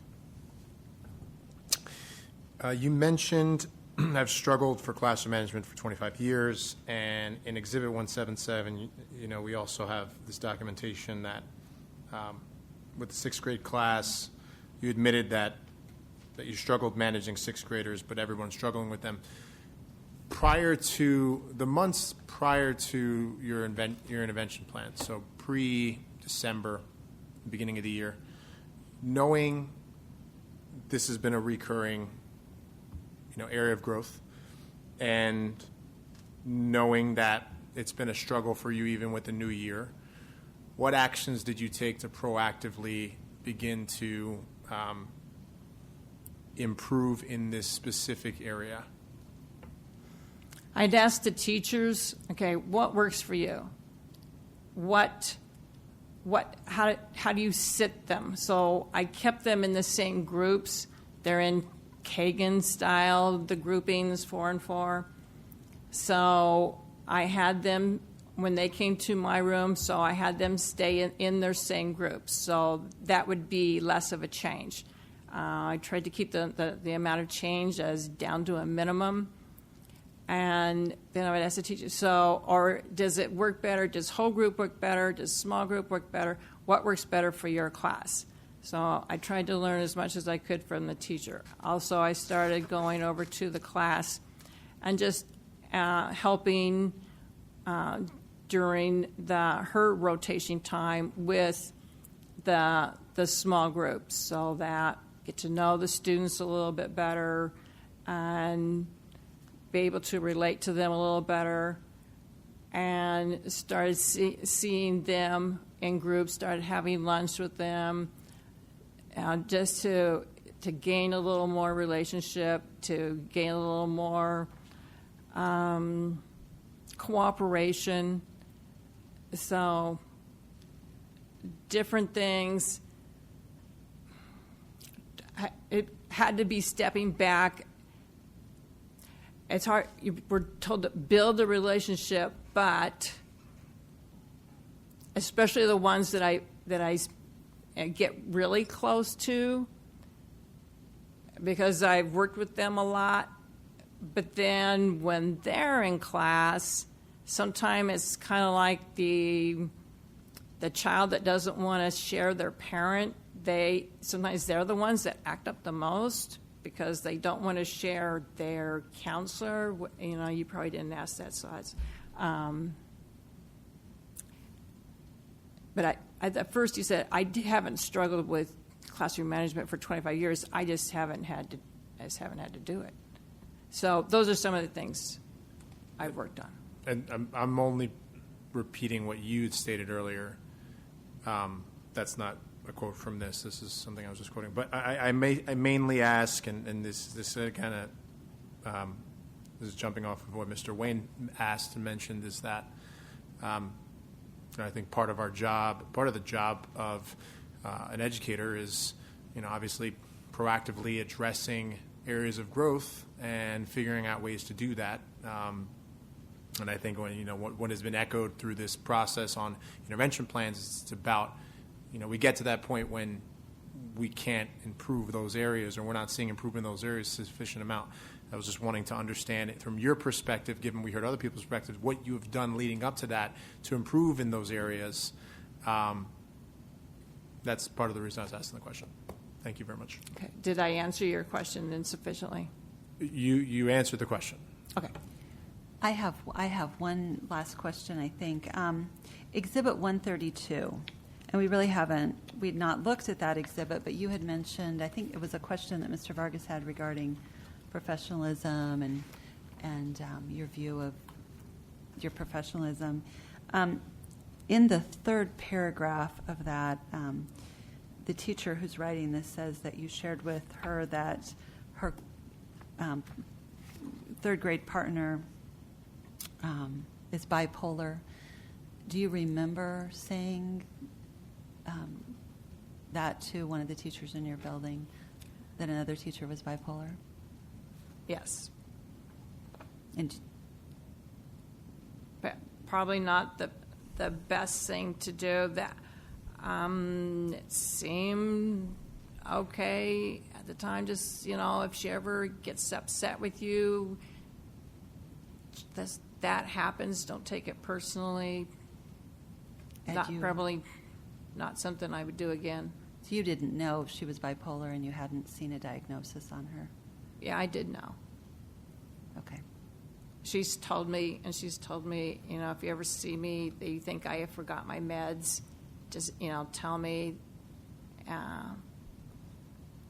Was that a confidential conversation? Pardon? That was confidential conversation, or? She's pretty open with people that she's Okay. bipolar. Okay. All right. I think that's it for my questions. Does anybody else have any questions? Okay, we'll go. I think we're getting through this. So, Mr. Wade, do you have any follow-up questions from the questions that we asked? You do not. Okay. All right, Mrs. Gutierrez. I'm Gutah Fox. Gutah. Okay, Fox. Do you have any further questions from our questions? No. Okay. Do you have any additional witnesses? I do not. No. Okay. Oh, No further questions. no further questions. And was your mic on? I'm sorry. I have no further questions. I have no further evidence. I Okay. rest. All right. Okay.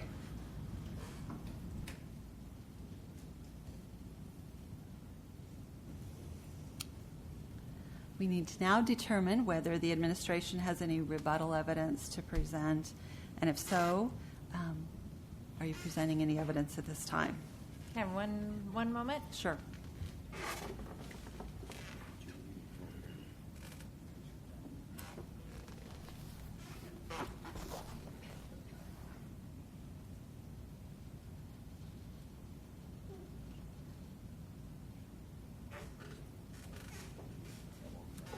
We have nothing further. Okay. Do you have any further? No. I have nothing further. Thank you. Okay. All right, Mrs. Gutah Fox, would you care to make a closing statement? Sure. Before we do that, one procedural matter just occurred to me before I forget, since I'm representing the administration. There's been some discussion, and this might be something for Megan to discuss with you, but there's been discussion now of of a medical issue, and so I'm wondering if we can seal that part of the record just down the road. So I just ask that maybe that be done, and maybe Rick and you and I can talk about that afterwards. So. That sounds good. Okay. I always have to bring it up before I forget. All right. Thank you. Yes, very briefly, thank you for your time tonight. Ma'am, Oh, I'm sorry. What? I guess your 116 lists the individual. 116. Yeah, but these aren't put in public record, but this has been open. So But couldn't anybody from the public, since it's a public meeting now, request it? I suppose they could, and we should have redacted So- that. So I would ask that we, if we could redact the portion, that name. Because I guess when it was in there, it referred to, she called her that, No, but you- we've now had testimony that she is, so. Regardless, though, Yeah. is there anywhere else? I guess I move that any information. How do we do this?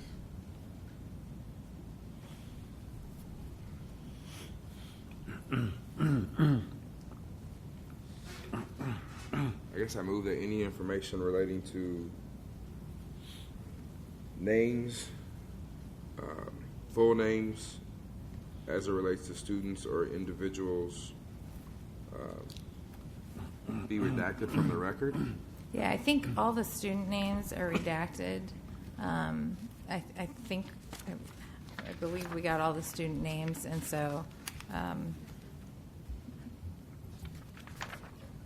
Yeah, I saw a couple Ms. students. Gutah Fox, we may need to really black them out because I think there are some copies, Okay. especially in a few of your exhibits, and maybe a nice. few of yours as well, that we can kind of see some of the names. So you might want to take a big black marker to those as okay. well. Okay. So I guess I move that we redact all student names and all adult names except for the parties and witnesses that testified, redact those from the record and the exhibits in the record. There's a motion. Does it also include redacting medical testimony, or are you just? Well, the issue, if you redact the medical testimony, it doesn't give context to what was said, and if you reduce the actual words in the document, then that document no longer means anything for the purposes of this hearing. So that's issue number one.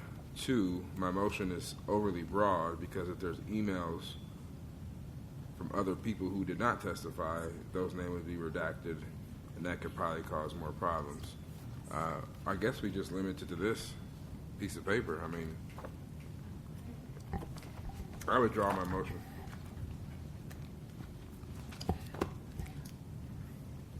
I think we need to rely on legal counsel to make sure that we don't have any documents get out into the public that would be harmful to any student or staff member. I don't know if we can do that as an administrative body that's been open to the public. As an administrative body now that's been open to the public, we receive these. These are public documents. I'm sure we can, but I don't know where they're at. Mr. Wayne is correct. This is a public body. It is a public forum, and the names were some names were redacted, some names were not redacted in this information. I know that we have had already a media request for the exhibits and the documents.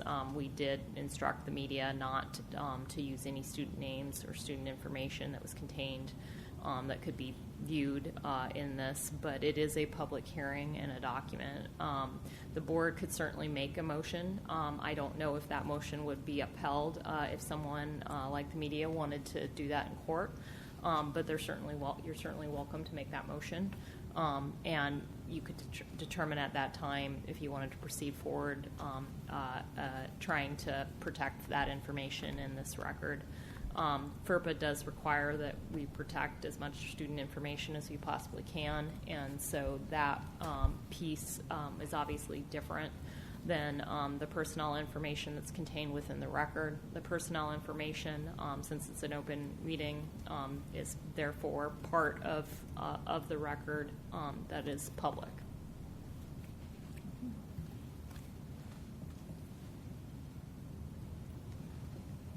Okay. I think there's no motion, so we'll go with closing arguments. Okay, thank you. Very briefly, again, thank you for your time. I think at the beginning I talked to you about the administration is here to show just cause for the termination of this contract, and we have met that burden. We've presented 5 professionals that have described unacceptable situations in this case. She's the school counselor. We cannot have her continue in that position for several reasons. And again, we have to prove just cause, which is incompetency, neglect of duty, unprofessional conduct, which would encompass this case. And 3 areas of major concern for the administration is the child safety. And I think there's really no issue that there is several observations and even her own testimony establishing that there's been hands on children. There's classroom control issues, out of control classroom. She's not aware of children hitting each other, kicking each other, such as when Miss Larson was observing. And I think I'm really concerned. Let me find the quote here.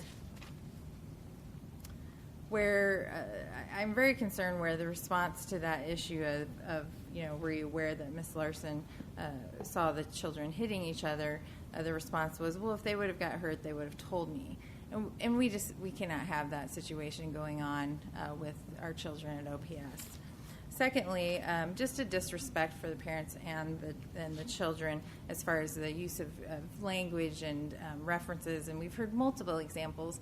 And most of those, I won't go back through them. You're very familiar now with what we've discussed. But most of those were even during the informal and formal process when, this was an issue that was supposed to be working on being improved. And as a counselor, professionalism is of utmost importance, and that was not occurring. And we heard many different statements by various people, and I understand that she's denying them, but we've had all denials, excuses, and lack of responsibility, and we can't have improvement unless we have responsibility for these things.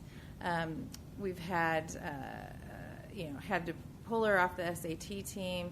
Our evidence showed, the comment about depriving was the child deprived of oxygen, the weird child, and I think also not only lack of respect but back up on child safety is when a child is conveying suicidal ideations, she was to notify, as Dr. Bond said, immediately the administration and parents, and that was not done, and she admitted to not doing that.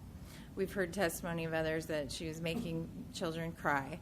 Families asked for her not to see their children. Children asked not to go to the class. That's just not a learning environment that is conducive to what we want here at OPS.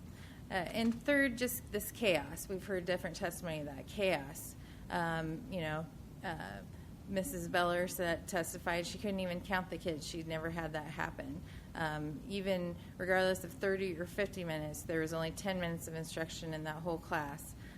She just had no classroom management skills. And I realize these are all struggles, but this was while she was supposed to be working on a plan of improvement and focusing on these issues, and we're still seeing really inappropriate comments, hands on children, and children fighting, and she's not even knowing that. And so this is just not an appropriate behavior for a counselor at OPS.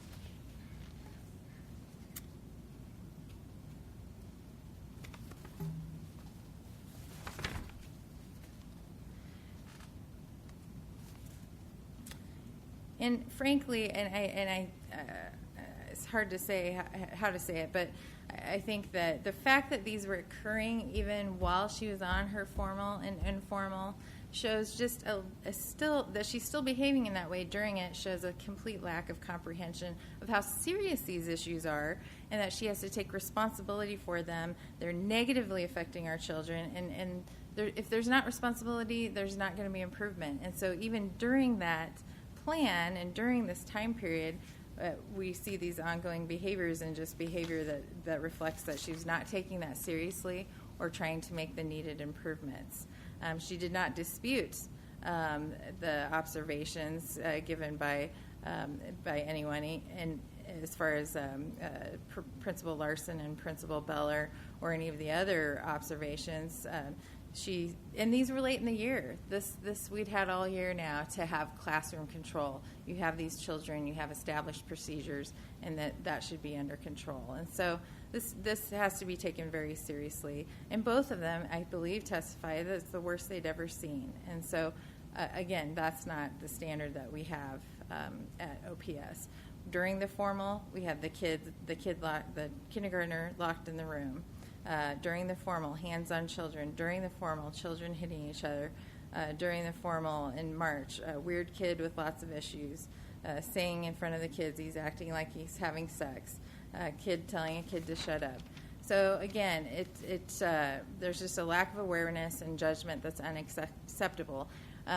All of your inquiries and my inquiries, generally, I think for the most part, could not be answered without either denial, even though we have documents from multiple people regarding these issues. We've had testimony from 5 people, blaming others or just an excuse. And so that's not conducive to improvement. And so it's time to cut ties, and we need somebody that is in that position that can assist our children.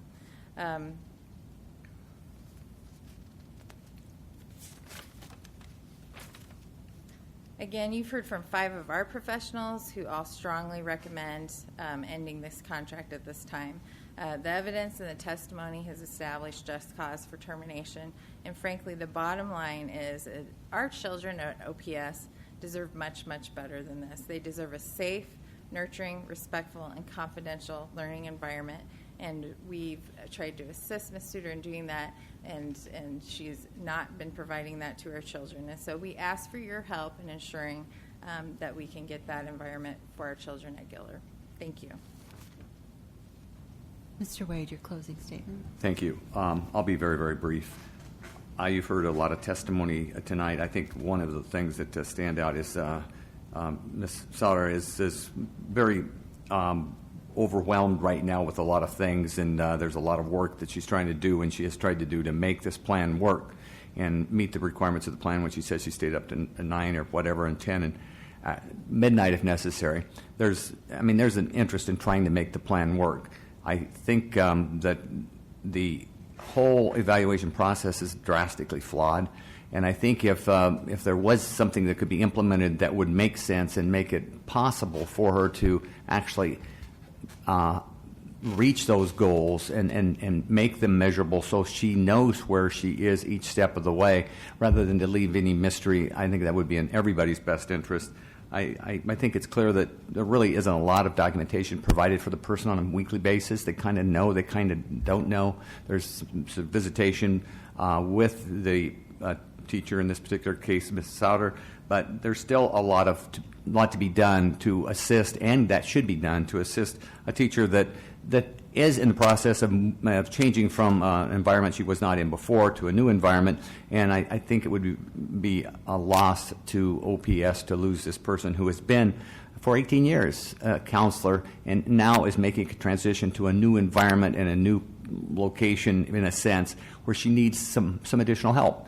And by getting that additional help or addressing those things that she said she wants to watch people, she wants to see how better to do what she needs to do, I think now's the time for OPS to continue to work with her in a very short period of time with something that works a little bit better, and evaluation process that is tailored just for her particular purposes. And I would ask that this board find it not reasonable nor justifiable, just cause to actually cancel and terminate her employment. So thank you. Thank you. Before we go into deliberation, I just want to go through with council the list of exhibits for the record so that we know what the exhibits were that were submitted. So I show that Ms. Gutah Fox submitted exhibits, I think 101 to 191. Right, 199. Is that correct? That's correct. Okay. That's correct. Sorry. All right. And I think, Mr. Wade, you submitted documents 1 through 29. Is that correct? And not 30? That's correct. That is correct. Okay. I was wondering, let's see. Yes, that is correct. I have the document. Okay. That is correct. All right. I just wanted to make sure that we've got that on the record. Mm-hmm. All right. We will close the hearing at this time. The board members will deliberate privately on the administration's recommendation, make a public decision on the recommendation, and inform all parties in writing of their decision. Let the record reflect the board went in to privately deliberate this matter at 12:04 a.m.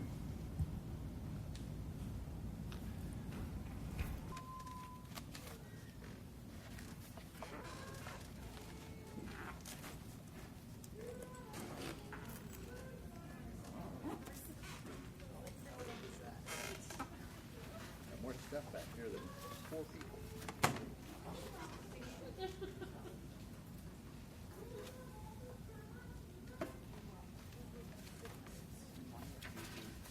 Reflect the board exited closed session at 1:02 a.m. I want to correct for the record that Exhibit 195 was pulled, and so the record originally showed that council submitted 101 through 199, with the exception of 195. All right, is there a motion regarding the Board of Education's finding regarding the due process hearing of Mrs. Judy Sauter? Yes, I move that the board uphold the termination, cancellation of Ms. Suter's. Primarily, the conduct constitutes just. I'm sorry. Let me start over. I move that the board uphold the cancellation, the termination of Ms. Suter. The conduct of Ms. Suter constitutes just cause for termination of her employment, and her employment is thereby terminated as of the date of this decision. And I also, part of my motion, would ask Mr. Ray to read in the entire findings of fact as part of the record if the board approves the motion. Is there a second? Second. So motion by Mr. Wayne, second by Mr. Snow, that the termination of Ms. Souter be upheld, And that Mr. Ray. and that Mr. Ray read into the record the complete findings. Correct. Roll call, please.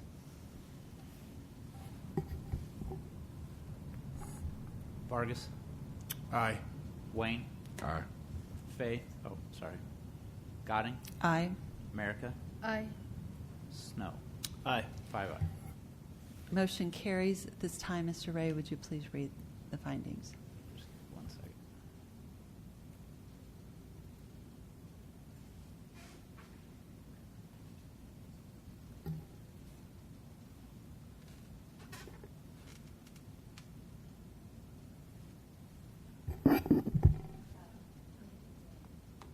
I'm a fast reader. In the matter of employment of Judy Sauter, findings of fact and conclusions of law. The members of the board have considered the evidence produced at the hearing fairly and openly. Previous knowledge of evidence, if any, has been put aside and has not been considered as a part of this decision. In making the following findings and in judging the credibility of the witnesses and the weight to be given to witness testimony and other evidence presented, the board has considered the following. The conduct and demeanor of the witnesses while testifying, the sources of information, including the opportunity for seeing or knowing the things about which the witnesses testified, the ability of the witness to remember and to communicate accurately, the reasonableness or unreasonableness of the testimony of the witness, the self-interest or lack of self-interest of the witness in the result of the case, the apparent fairness or bias of the witness or the witness's relationship to the parties in the matter,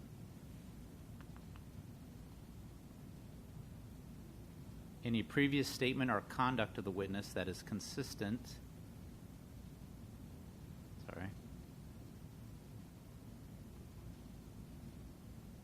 that is consistent or inconsistent with the testimony of the witness at this hearing, and any other evidence provided at the hearing that affects the credibility of the witness or that tends to support or contradict the testimony of the witness or other evidence.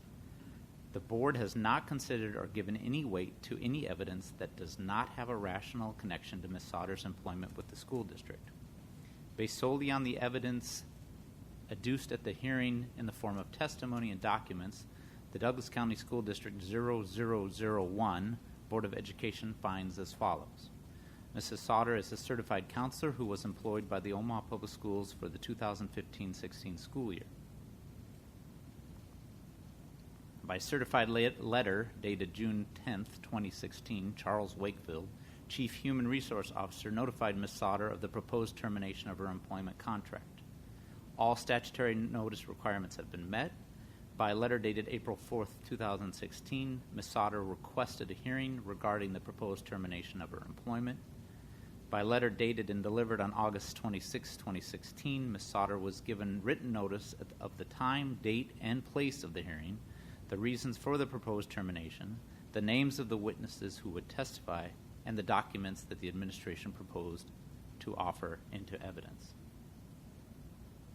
Ms. Sauter and the public were given due and proper notice of the August 31, 2016 board meeting at which the hearing was conducted. Ms. Sauter had unprofessional communication with parents, students, and fellow staff. Mrs. Sauter had an unsafe learning environment in her classroom. Mrs. Sauter failed to meet expectations of the informal and formal intervention plans. Mrs. Sauter's performance as a counselor was unprofessional, and that her conduct was unbecoming of a member of good standing of the counseling profession. On balance, weighing the credible evidence presented by both sides, the evidence clearly supports canceling, not renewing, and terminating Mrs. Sauter's employment contract. The testimony that Mrs. Sauter presented in explanation of her conduct does not justify her behavior or diminish her responsibility for her actions. Mrs. Sauter's conduct constitutes just cause for the termination of her employment, and her employment is hereby terminated as the date of this decision. Signed, Mrs. Goding and Matt Ray, Secretary to the Board. Thank you, Mr. Ray. Is there a motion to adjourn? Motion by Mr. Wayne. Is there a second? Second. I have a motion to adjourn by Mr. Wayne and a second by Mr. Snow. Roll call, please. Wayne? Goding? Aye. America? Aye. Snow? Aye. Vargas? Aye. 5-0. Motion carries. This meeting of the Omaha Board of Education is adjourned at 1:08 a.m.